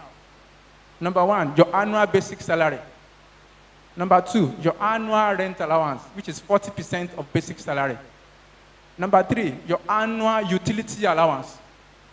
Number 4, your annual transport allowance. Number 5, your annual meal allowance. For people that are from grade level 1 to grade level 14, this is where it stops. You cannot pass this. But for people that are grade level 15 and above, they get another one that is called annual domestic staff allowance. So these are the only allowance. It does not matter the number of allowance you are getting when you are working. It does not matter. It can be 32 allowance. You can be getting smiling allowance. You can be getting sleeping allowance. You can be getting traveling allowance. It does not matter. But when you retire, you can't get past all of this.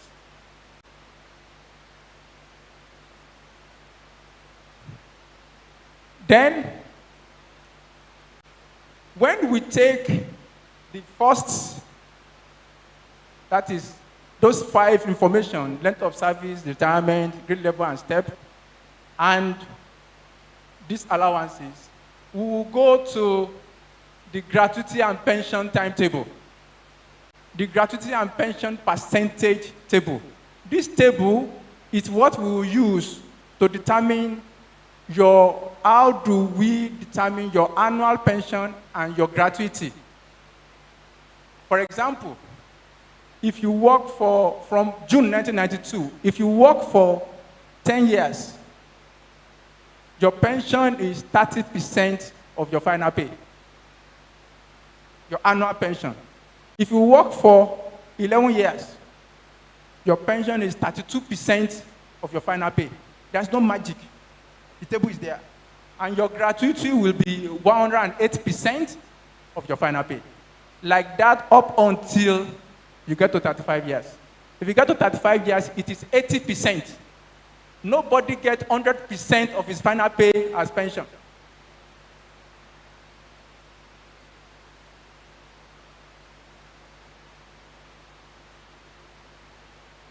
Then, the salary structure.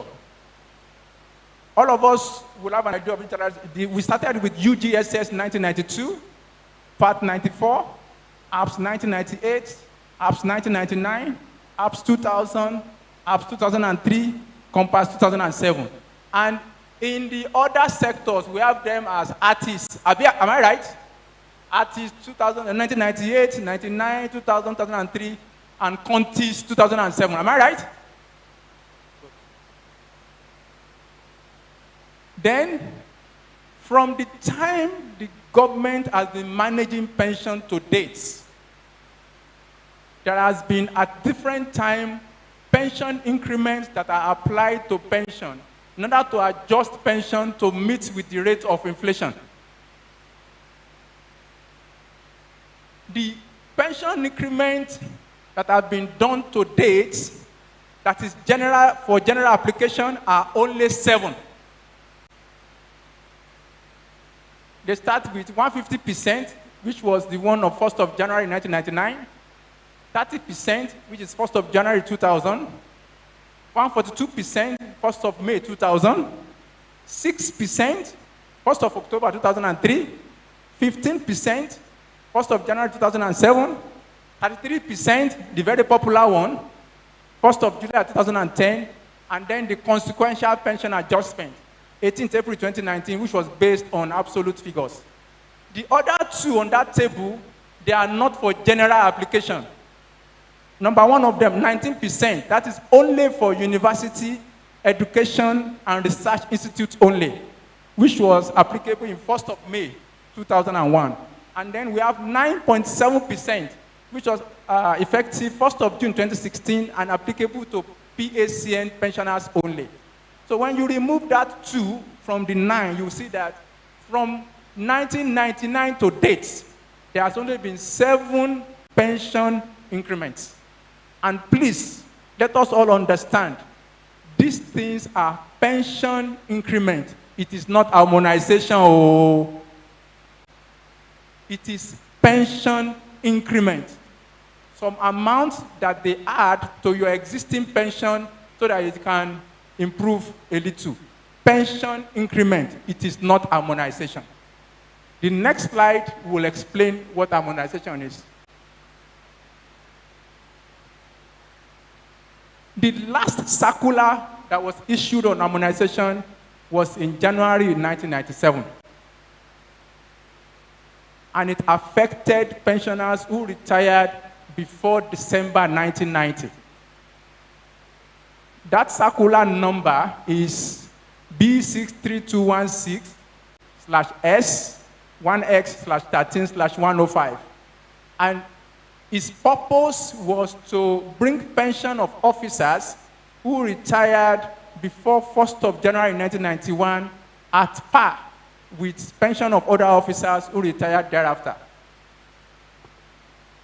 After this harmonization, there has been no other harmonization.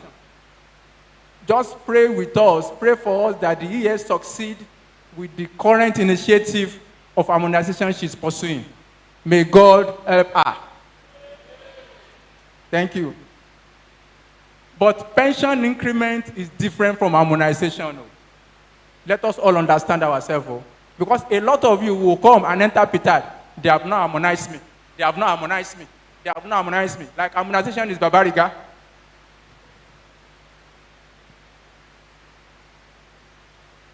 But there have been pension increments, and like I told you, there have been 7 between 1999 to date.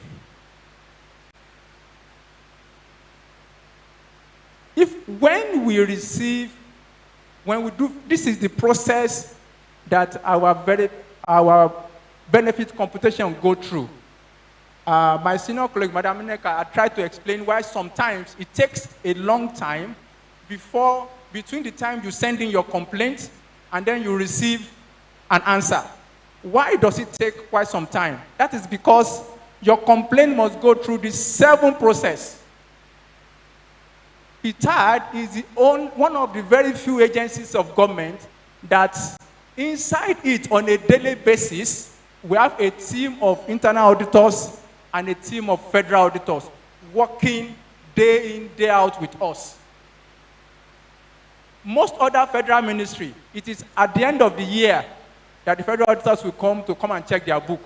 But our own, every day, as we chop the food, they check them. So when we verify you, after that we do validation. After validation, we do computation. After computation, we calculate your pension arrears. After that, somebody again checks to be sure that what is calculated is correct. Then after that, it goes to internal auditor. From internal auditor, it goes to federal auditor. From federal auditor, it goes to the desk of ES. And if God blesses us and there is money, we just press button, pam, alarm. So any process that does not go through these 7 stages, sorry, you can't get anything. So that is why it takes some time between the time you submit or you verify before maybe you get onto the payroll or you receive a lot of your arrears.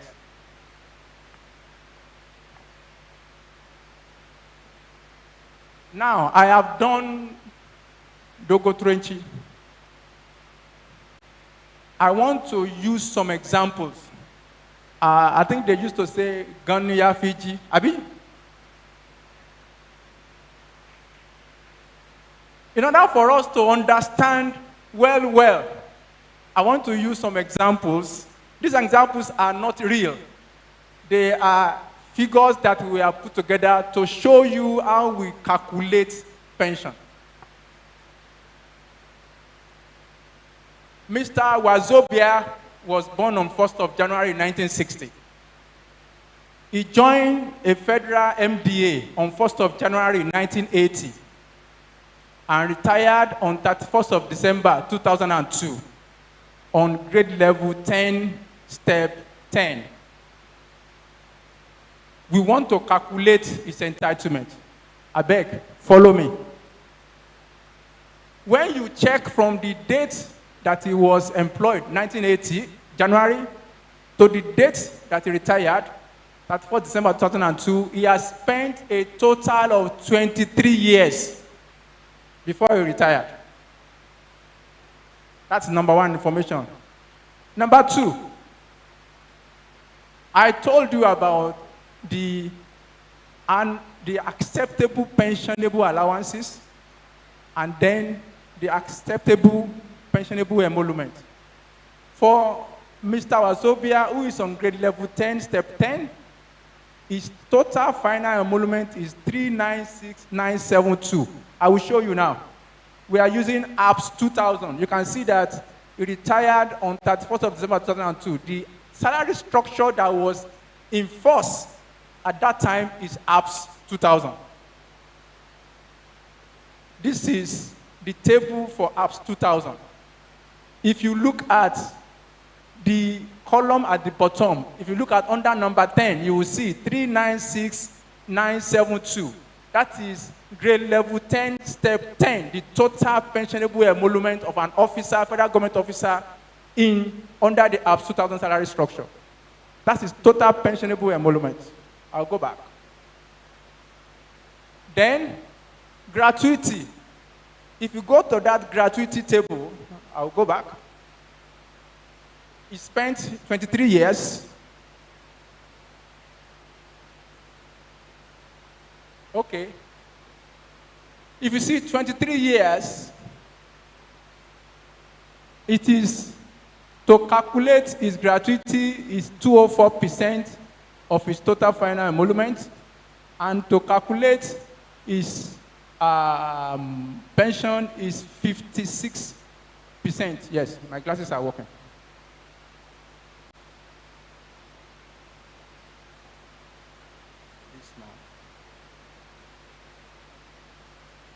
Okay, you can see. If somebody wants to tell lie, when he cook the lie finish, when you say bring your evidence, he will say his evidence is in the 7th heavens.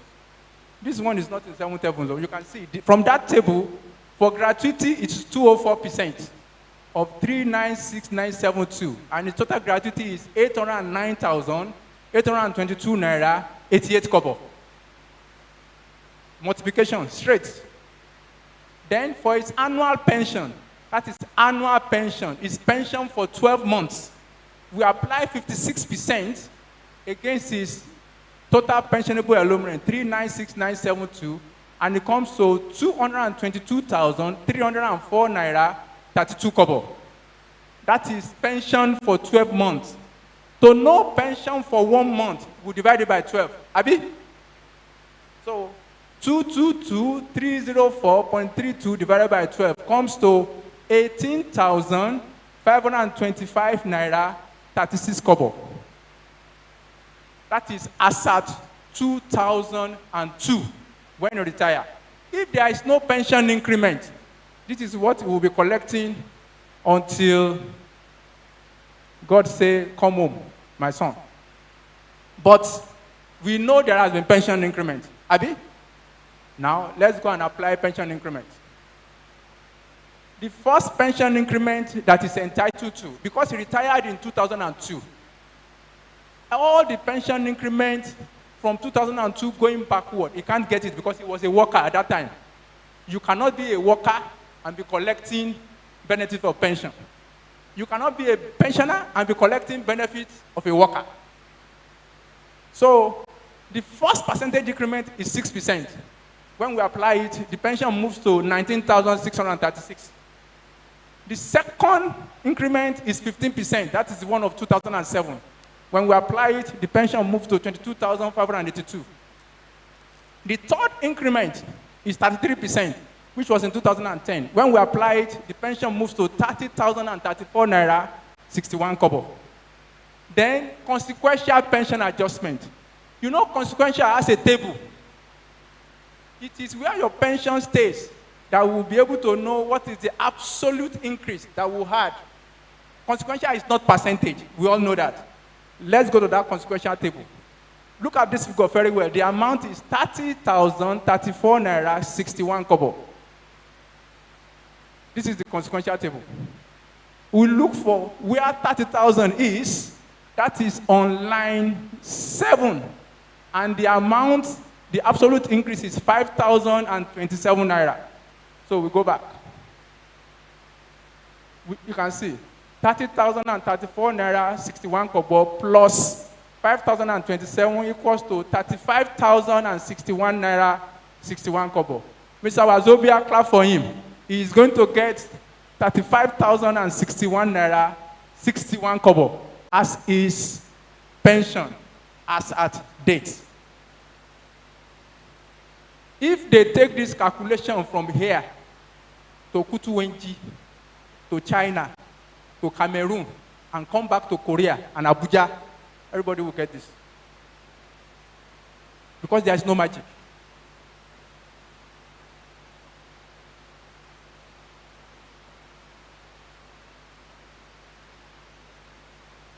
Then, that is a full federal pensioner. Then we come to a pensioner who is a state with federal share pensioner. Madam, am I on time?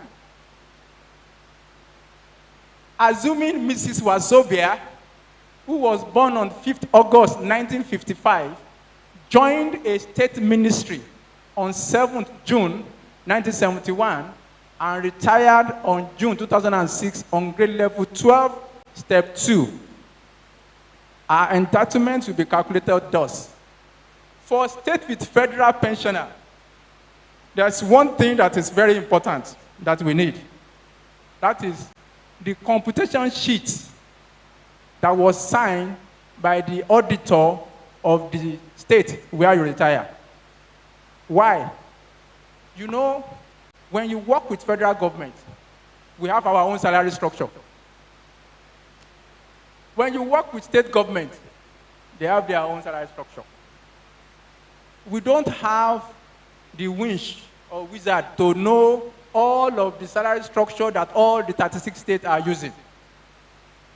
But for us to have assurance that you truly work with state government, we ask you, I beg, bring your computation sheet.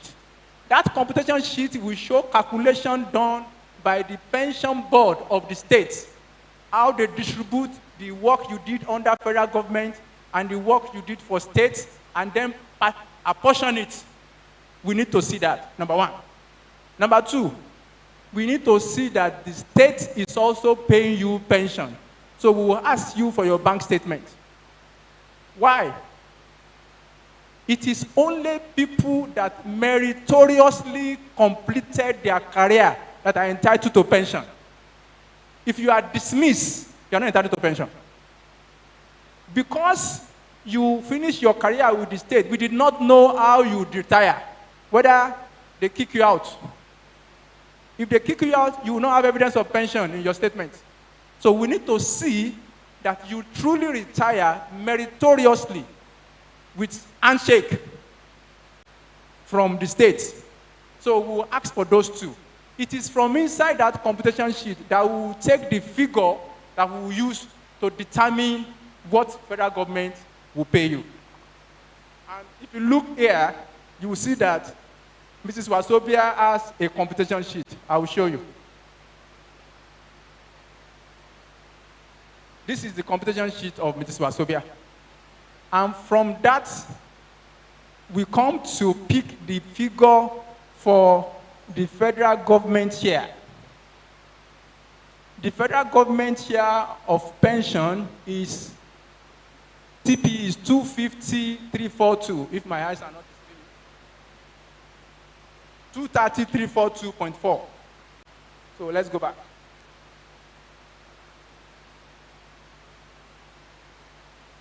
So the woman worked total service period 35 years, 0 months, 23 days. Federal period is 4 years, 9 months, 7 days.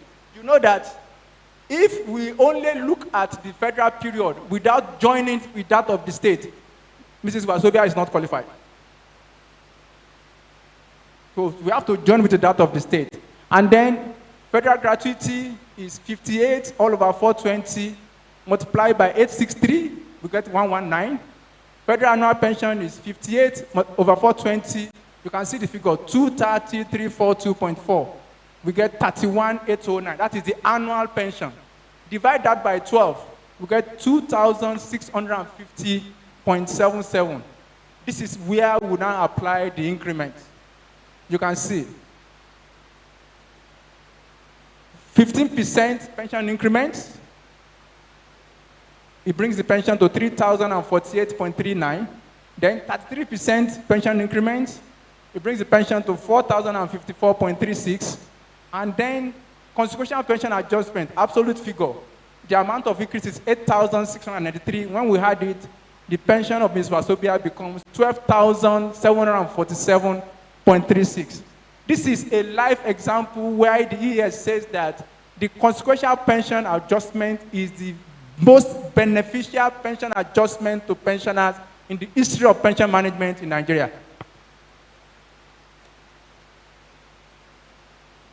So the pension of Mrs. Wasobia as a state with federal share pensioner is 12,747 naira 36 kobo.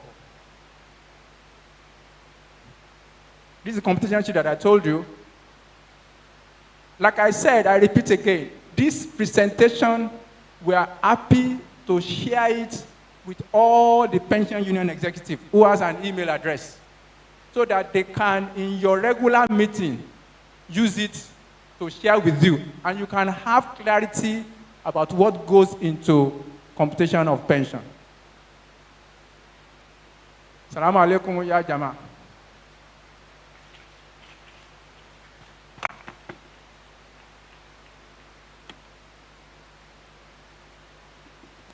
Thank you very much, Mr. Kabiru. Please, let's give him another round of applause. So the plan is not to confuse you. The plan is to make sure that we are all on the same page. When you are happy, we are happy. And we are also happy to take any questions that you might have. Again, let me remind you, at the back of your program, there's provision for you to write these questions or your comments or your feedback, and there'll be time for us to take it. It's time for us to listen to another presentation. This presentation will be made by the representative from the Office of the Accountant General of the Federation, Mr. Jeremiah Asanato, who is the Deputy Program Manager, System Support and Sustainability. Please, let's welcome him with a round of applause. Thank you. The Executive Secretary, Ptad, our distinguished pension union executives here present, our esteemed pensioners, the directors, Ptad, ladies and gentlemen, please permit me to stand on existing protocols. Unlike my brother that just left, I'm a northerner, so my Hausa is a bit better. Guess what? In our pattern, Azimi is going on very fine.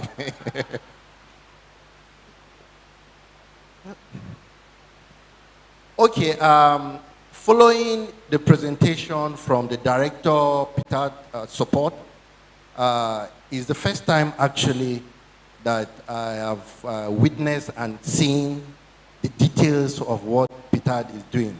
And I must confess that I was blown away. Please, a round of applause for Madame and her team. Since Madame came on board, at the Treasury, we've seen changes. A couple of years back, before her coming, I'd had instances when the executives of some of the pension unions usually come to make clarifications. I remember, I still have their numbers, though they have not called me in a long time, showing that the support structure is working, and this type of engagement, stakeholders, where all the stakeholders are here, and the questions, because if they tell you that your payment is delayed because of give miss, you don't know what give miss is, so you come to verify. But because of the effort, the expertise put in place, they bring us here so that you can hear from the horse's mouth and know what was done. Therefore, I believe that gap has been covered, and they don't longer come to me again. They just get for this type of engagement, and also the support structure within Ptad. So a round of applause for them again. So before I start, my presentation is not too long, it's short. I'll dwell on the issues. But before we start, I want to quickly clarify and affirm some of the statements Madame made earlier. Number one, we want to confirm as representative of the Treasury, the OAGF, that Ptad always pays the pensioners when due, and they do it promptly. That I can confirm. They do it promptly. When there is delay or failure in payment, it is not because Ptad has not paid. Ptad has paid. You are going to see in the course of the presentation why such payments are delayed or they fail. And in the presentation also, we will try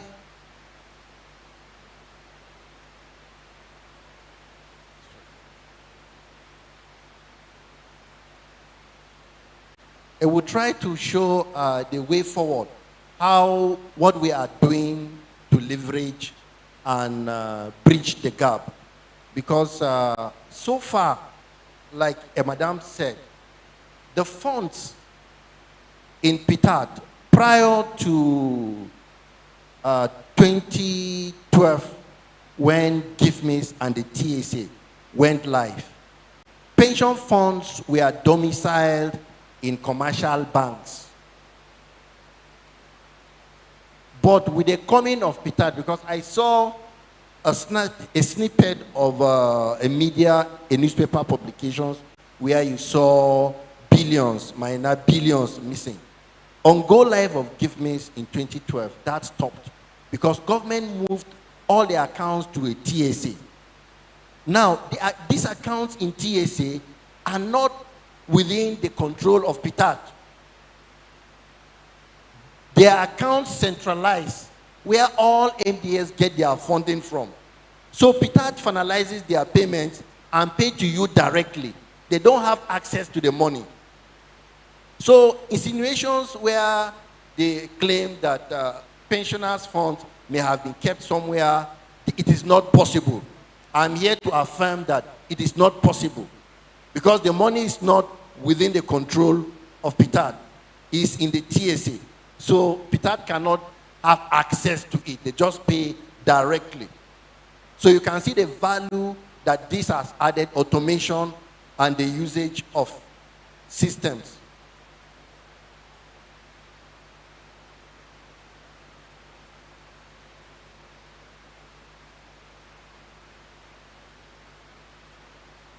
So you are going to see briefly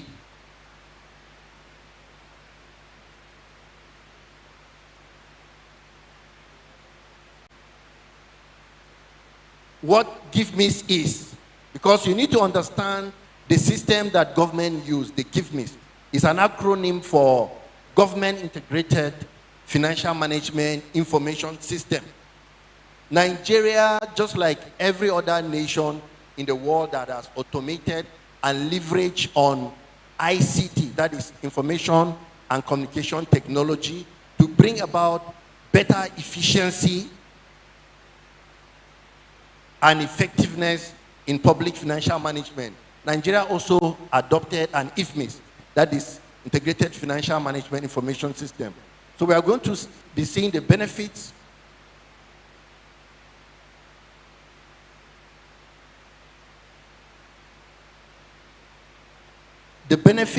of the IFMIS. I'll not dwell too much on that. I'll just go through the issues so that we can make progress.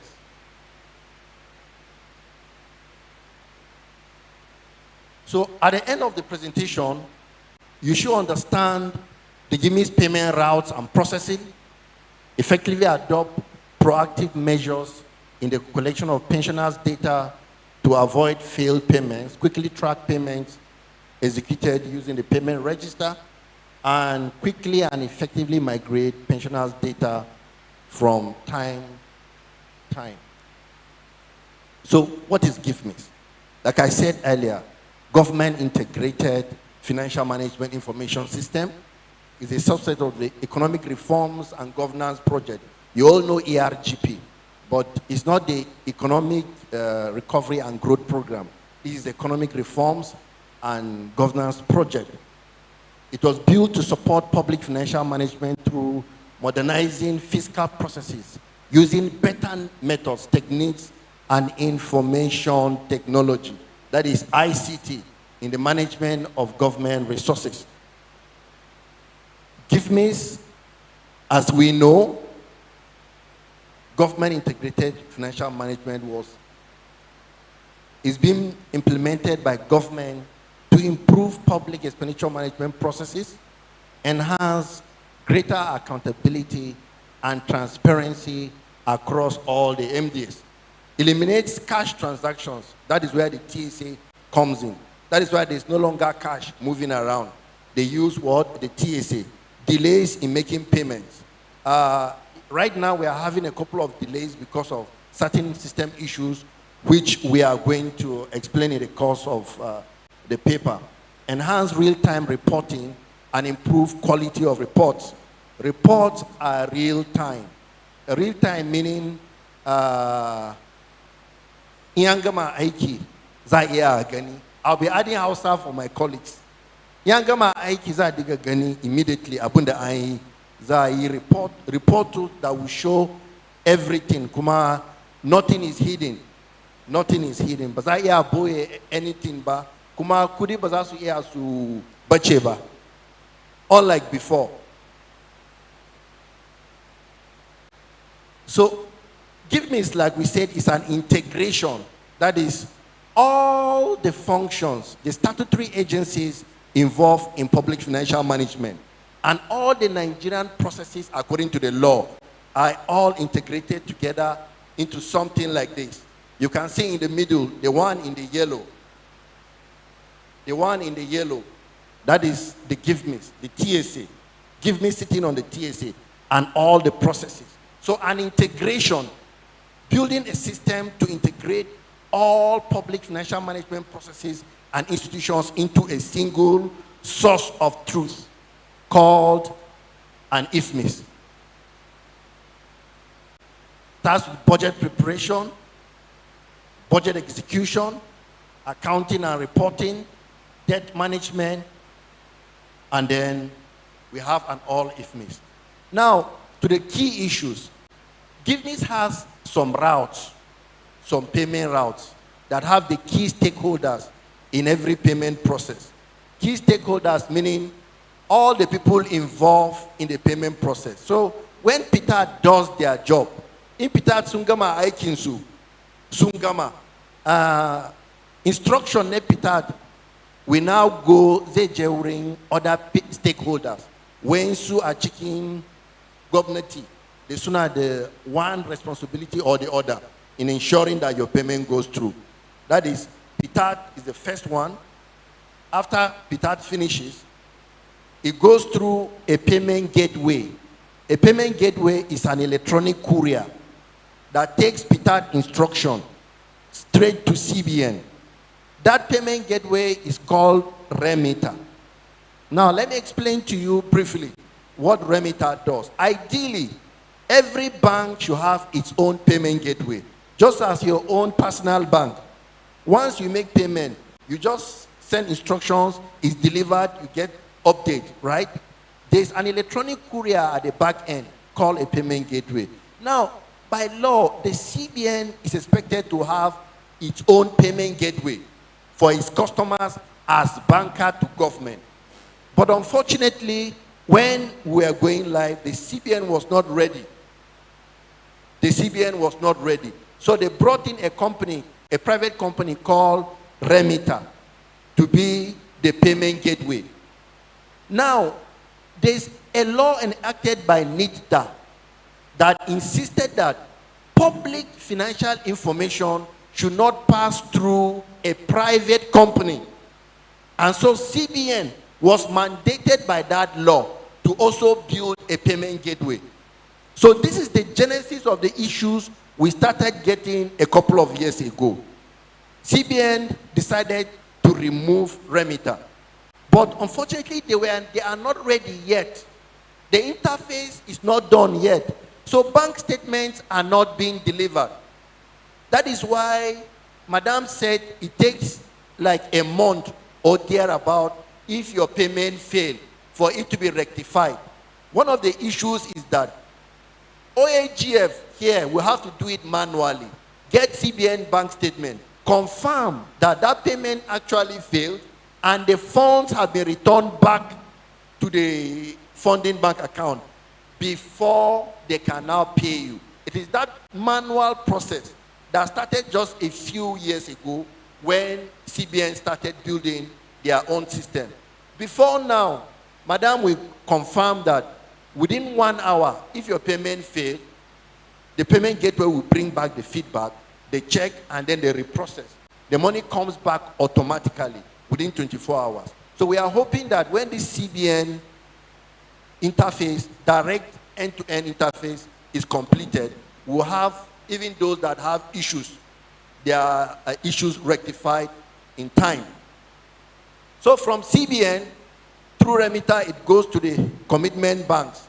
Now, at the bank, it's pertinent to also know that sometimes, though on rare occasions, the bank, when it's going through system upgrade, payments will come, legitimate payment, they will just reject it. Instead of putting it in transit, I believe the team in Ptad is meeting with some of the banks that are prone to doing such, which is wrong. So that is another area through the bank where some delays may come from.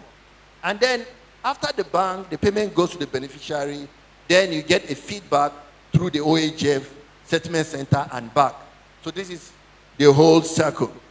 So you can see that it is not that Ptad has not made the payment, but other issues outside Ptad may cause the delays or failure in the payment. So we go straight and see the causes of delay and failure in payments. Number one is incomplete checking of pensioners' bank account details to confirm agreement with account name. Now, Musanchewa Zamani Nang, it is a highly, it is not normal to see a pensioner, they know the account that they are going. Kaya Zaman Tokana, the account First Bank, Zenith Bank, UBA, Koba Akaba. Yan Kaumaka form, kana kan feeling. Kaya Kadoka account naka ne, the Kasa, the First Bank, Kajaka account number, Chikasa Bank, UBA. That is, they're creating mismatch. Koba Akaba. So even though account naka ne, but because Kasa Awani Bank, that account is not in the bank. In IE payment, it will fail because of the problem of mismatch. This mistake is normal. It's expected that you can make such mistakes.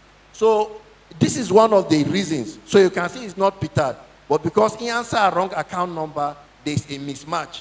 In payment, in JZ failing.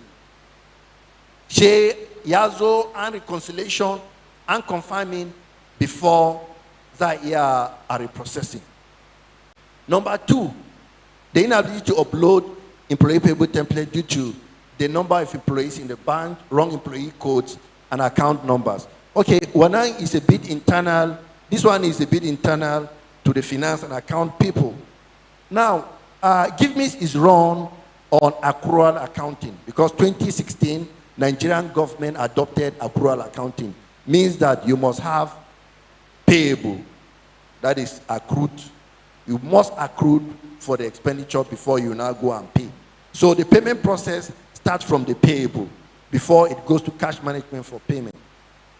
So a finance and account, we have seen that sometimes the employee codes sent during migration, once you are putting in for the template to upload, it is sometimes possible that mistakes may occur, and then you mismatch it, and then the upload will not be successful. Or when the batch is so large, because once you upload, the system checks account code, bank details, and so if you upload like 400,000 at the same time, it will take small time before it will finish those checks. So those kind of things might cause a bit of delays. So we are going to see the way forward on that. Then failed payments due to invalid account numbers, dormant account numbers, or network problems. That is, when there's that mismatch we mentioned, or the account is dormant, that is, bank account that can use for a very long time. Accounting goes to what is called dormancy. Dormancy. And so it is pertinent kugama abokanenku the enwonku that are pensioners. Chewa inzaka buy the account ma Ptad.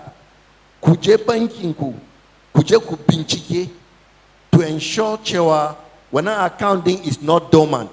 Because if the account is dormant, payments made to those accounts will fail. So you do the needful, as Ptad will also do their own at their end to check and ensure that the account numbers you are submitting to Ptad are not dormant but active. Also, the account numbers must be accounts that are enabled for e-transactions. Because in some banks, the forms, when you fill, they will tell you. Some people will go and tick no, they don't want e-transaction. And so the account will be active, will be correct. But when the payment goes, their system will reject it because of your instruction that you don't want e-transaction. So go and confirm all these things in your bank before giving such account to Ptad.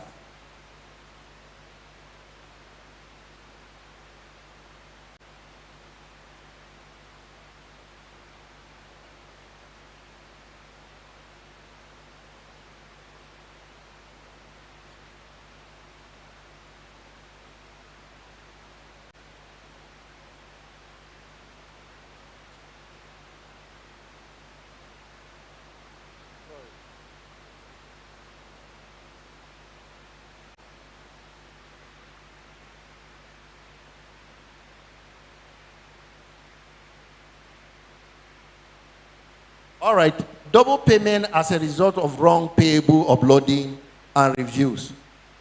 Another issue is double wrong payable uploading. Please, finance and account sometimes, because using the payable process, you suggest payment from finalized payable.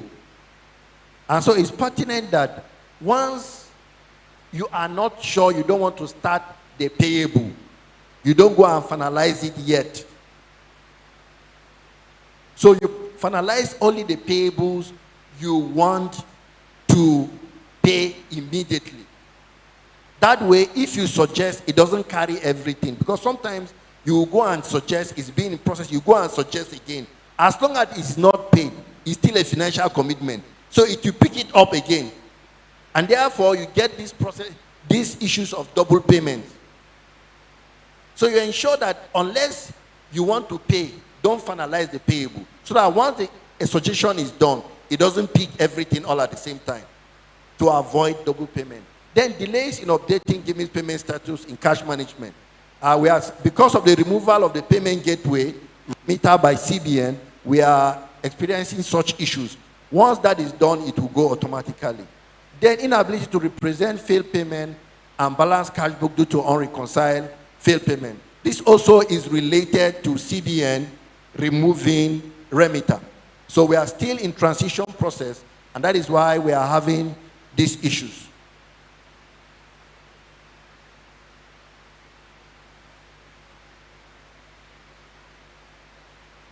Okay. So way forward, that is solutions. What we should do to mitigate these issues. Because once these issues are resolved, if everything is in order, there will be no reason for payments to fail, to get issues that we have occasionally. Ensure that pensioners' bank account details are verified using a bank app before submission for migration. That is to say, internally, the Ptad officers collecting the information of the pensioners should ensure that in the form, once a pensioner fills the form, check their account number and bank, see whether the name of the pensioners will come up. You see, that way we avoid sending in wrong bank account details that will cause payments to fail in the first place. Number two, accounting personnel should check employee codes, account numbers, and split badges into numbers within the range of 100,000 or less. That is to say, like I said, if you are not going to pay a payable immediately, don't finalize it. You can make it into batches of 50,000 and above.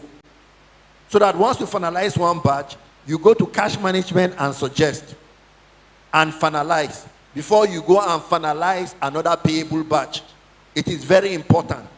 If the batch numbers are not too much, it doesn't take time. Within 1 minute, it will upload and then you can make the payment. So this also will help us to resolve the issue of double payments. Number three, MDA should ascertain employees, pensioners have valid account numbers and active accounts before submission to give means for uploading. That is to say, for the pensioners, Dazunache, kamun abai the account number, Aje Banki are verifying cewa account number is not dormant. especially account number the buy and Fanny the she for a very long time back. That way, we will ensure that the account number you gave to Ptad is an active account and is working. Ptad, on their end, as recommended, we also check the account numbers using any banking app to confirm that there is no mismatch. That is to say, you did not take your own account in First Bank and now come and put the name of UBA. Even though it is your account, it will fail because it is not it's First Bank account. And so, if you have checked that the account is active, that is good. Ptad will also do their check. So when they confirm that no, this account number is wrong, they will quickly get back to you, sir, please, this account number we see is wrong. And you will say, oh, I made a mistake. This is supposed to be a First Bank. And I'll put UBA. And you will quickly correct it so that we ensure that payments don't fail.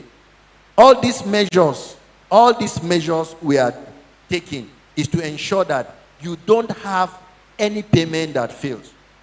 Currently, I think it's less than 3%. That is more than 98% success. But based on the drive of the ES of Ptad, she says even one pensioner, she doesn't want one pensioner to be dissatisfied. And that is why we are saying, once you take these corrective actions, we are going to avoid failure of payments in the process. MDS should ascertain employees, pensioners have valid account numbers that are active.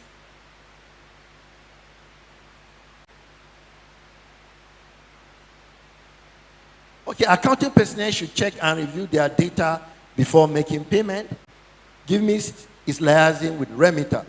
For the issues on payment statuses and all, the OAGF is working closely with CBN. Some of these changes take a long time. Building systems is not a one-day affair. We are currently in the process of requirements gathering. By the time we are done with requirements gathering, then we'll go to development and we can interface. So we hope that in no distant future, the direct interface with CBN will happen. And even if we have issues, it should be resolved in the shortest possible time.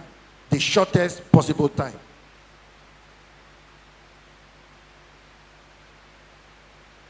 In conclusion, GiveMe is a tool for accountability and transparency. It enhances record keeping and reporting, gives room for audit trail, allows for efficiency through appropriate prioritization of resources. It requires your support, pensioners, requires my support to succeed. FGN truly have a very potent tool in their hands. Please use it. We need the pensioner support to support the application being used by Ptad, which is owned by Nigeria. It's a government application, and it has helped government to save billions of pensioners' funds that in the past normally are usually stolen. But now they are in the same pot. Thank you very much. Thank you very much.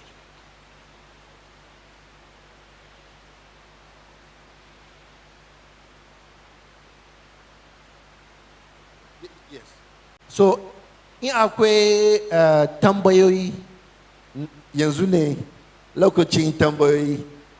Sorry, Hausa na dai isa ina kokari amma ni dan arewa ne. I'm a northerner. Any questions? All right. All right, they say till tomorrow. You have any questions? Okay. Yes. All right. Okay.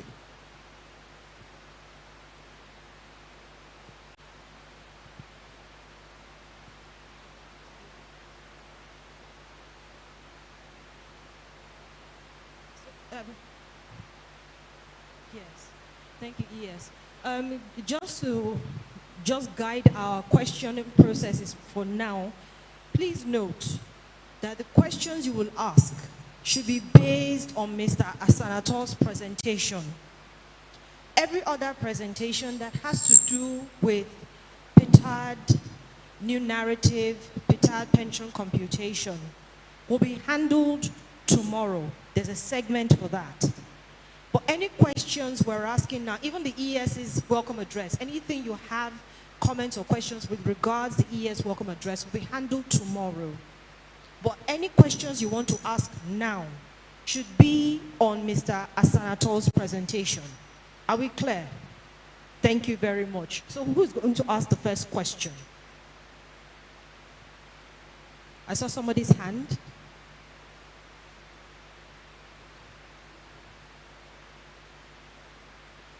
I didn't hear you, sir.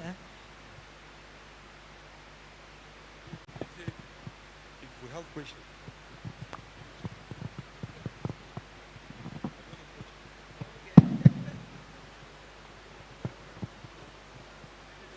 Okay, so let me go that way.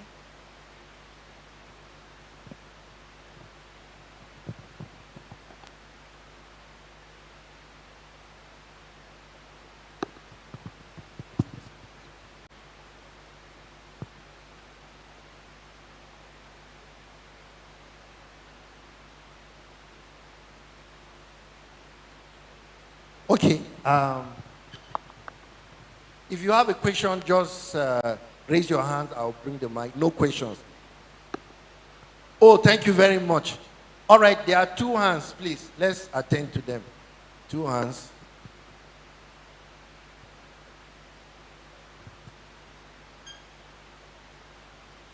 Thank you very much for your sound presentation. It's quite understood. The question I want to ask, you Accountant General Office and a former BBS, are you people working together? Because what you said about these Jimmys, there was a time short payment of gratuity was paid, and we were called back to resubmit our account number. That something was wrong in the account number. And we submitted our account number to them for the correction. Up to today, we have not had anything about that. Is it the same function of what you have just explained to us that happened, and up to today, correction have not been made? Thank you. Sorry. You said IPPIS? I heard you said IPPIS. Okay. Well, I hope that was handled. If that is being handled by Ptad, I'm sure they are still in the process of doing the usual checks and due diligence. Okay, but if it's not handled by Ptad, GiveMe's does not compute gratuity. Please, it's just the application that is used. So that will be the responsibility of the agency, just like you saw in Ptad. It is what they have computed in the Ptad system that they will bring. So that agency you talked about, it is, maybe they are currently within their organization doing due diligence before they will now correct and upload and pay. But it's not GiveMe that does that. That is outside the GiveMe system. But in any case, we can always check if maybe they have uploaded a database. I'll get through the head of support some of those details so we can help you check and liaise with the agency when we get back. Thank you very much. The second one.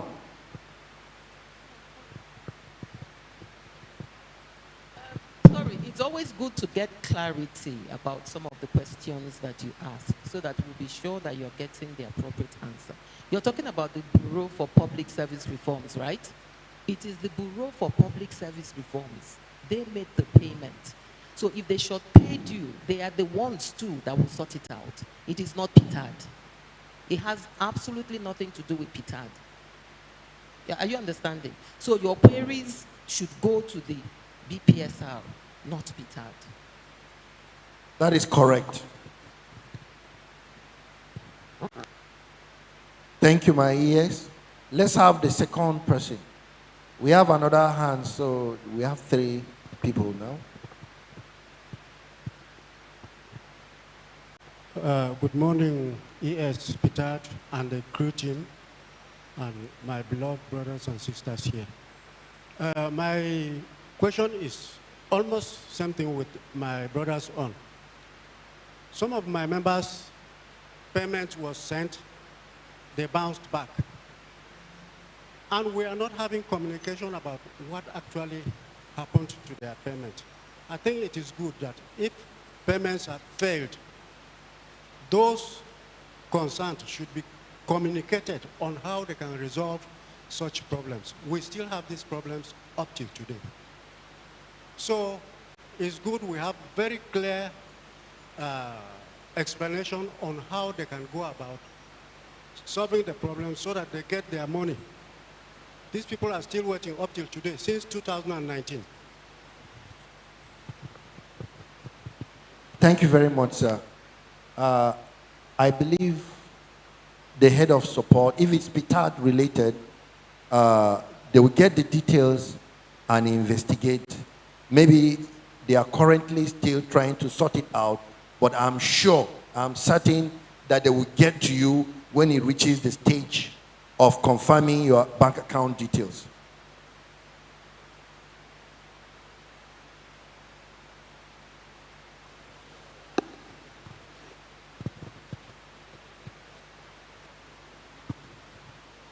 Good afternoon, sir. Your explanation was highly commendable.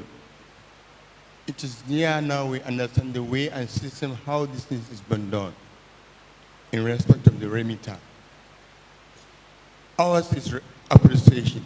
It has been observed with philosophical calmness that 1 to 2 months, it normally happens from all our members. When they normally refer to the and the recommendation that they normally pay those people. They normally pay period of time. They assist us in paying the victim. Okay, sorry, you are breaking. If I get you right, you said your members normally have these kind of issues where they fail and they will tell them they work on it and get the reversal. Yeah. Currently, like I said earlier, we are using a manual system because of the issue to the NIDA law with CBN, which we are working on. Building interfaces is not a day's affair.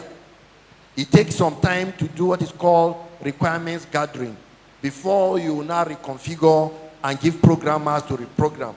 And so we are currently going through this very careful process before it is done. But before now, within 24 hours, you get your money's returned and retired. But the ES, I must tell you, put us on our toes in the treasury. So we ensure that we give them, but when we have to check a bank account detail manually to confirm that, okay, these are the payments that have failed. Also, we must confirm that the money that has failed, the commercial bank has returned it back to the funding account. In a batch, some of the banks are efficient. Within 24 hours, they will return it. Some of the banks, they don't return the money back in time. So you cannot do it in bits. If it's a batches, you report on it on a whole. So sometimes our delay is that we'll be liaising with the bank, sending them reminders and emails and calling them. We need feedback on this payment that failed before they will not get back to us that, okay, the money has been returned back to the funding account. And we compile that report and send back to Ptad. That takes a little bit of time before the money will now be paid back to Ptad to make sure that they reprocess. But we are pleading with you to please bear with government. We are going through a process of change. We assure you that immediately we are done with direct end-to-end interface with CBN. It should take within 24 hours. Thank you very much. Yes, thank you very much. I want to join my colleagues in commending you for your useful information to all our benefits. Once again, thank you. My question will go a little bit to the ES and another part to you. It concerns the payment of monthly pensions of members of NAPO in Adamawa State, especially that's in Adamawa State, because I'm the current chairman of NAPO of Adamawa State. Oftentimes, my members are faced with fraudsters from banks where they collect their pension, monthly pensions. We have made several complaints to our mother association in Abuja. And we equally want to forward this complaint to the executive secretary here present to please intervene or advise us, or if it is possible for our members to change a point from such banks where our members are being defrauded on many occasions. Because currently, I have a record of nothing less than 5 to 6 members who are defrauded by our payment banks. So we made several complaints. In fact, one of them was made a case from here to Abuja Police Headquarters. He was arrested for stealing money from elsewhere into his account, then again transferred to another account, and money was whisked away without him knowing. This is somebody that is over 70 years of age. We have made this complaint. The manager involved, the bank manager was involved and was invited to Abuja and was questioned by the police authorities and the rest. We prevented the arrest of that member because we have the belief that that member has nothing to do with that defraudment. So in such case, I want to plead to the ES to please enlighten us. If a member is at liberty to change his pay point, if that is possible, please let us know the procedures so that we can follow on. Thank you very much.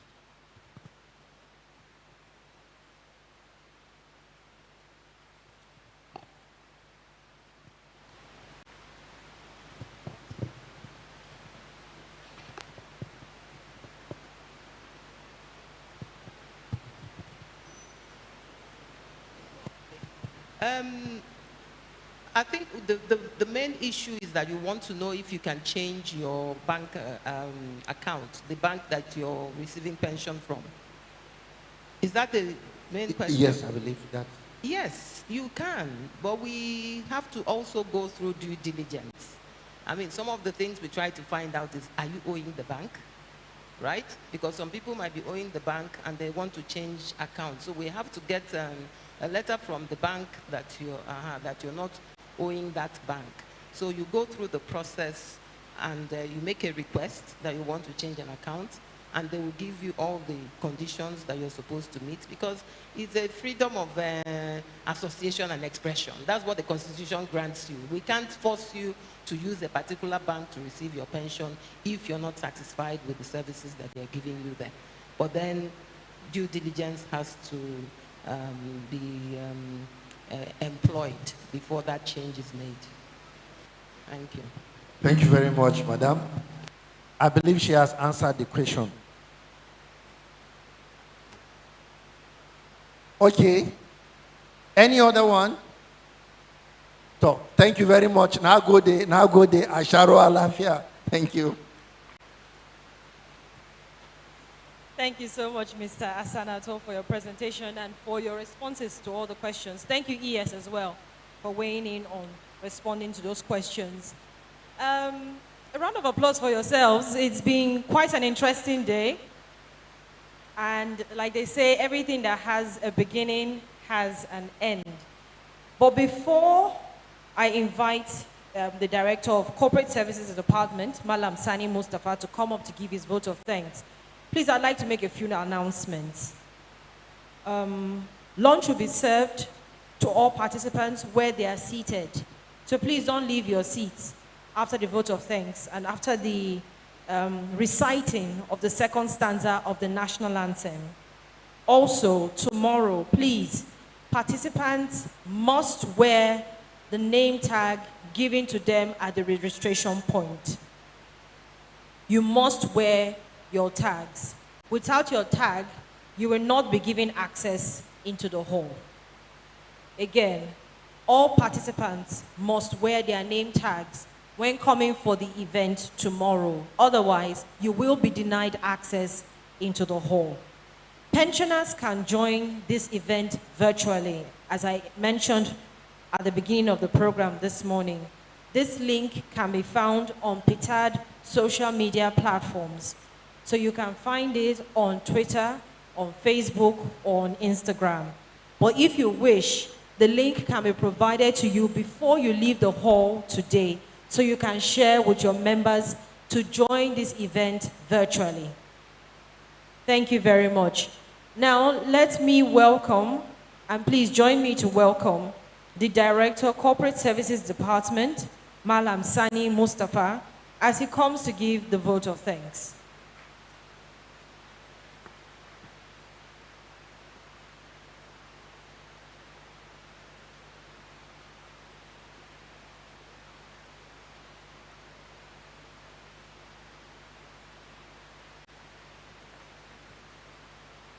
The Executive Secretary, Ptad management staff, invited guests, I would like to use this opportunity to thank you very much for coming to attend this Northeast Stakeholder Forum. We know the reasons for stakeholder is for us to engage with those we serve, so that you can put face to the names you see on your documents and those that you call for the resolution of your issues. And we would like to know, for the period that passed, how our services are being taken by you, and if you have suggestions. I would also like to use this opportunity to thank profusely our stakeholders, PENCOM, Office of Accountant General, SABICOM, Public Complaint Commission. You help us by your comments and your observations to make sure we deliver our services 100%. Thank you very much.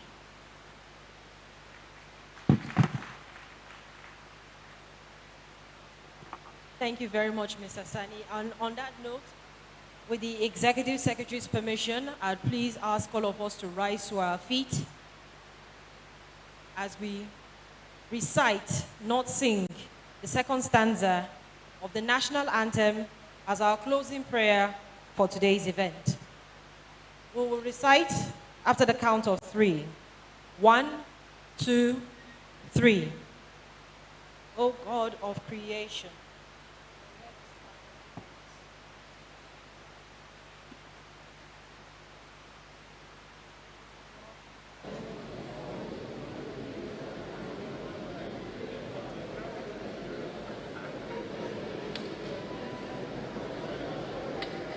amen. So we'll see you back here bright and early tomorrow. Have a good day.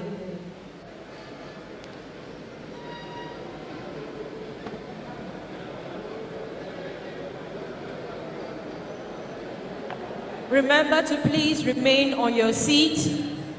Please remain on your seat. Lunch will be served to you where you're seated. You don't have to move to the tables behind. Please remain on your seat. Thank you very much.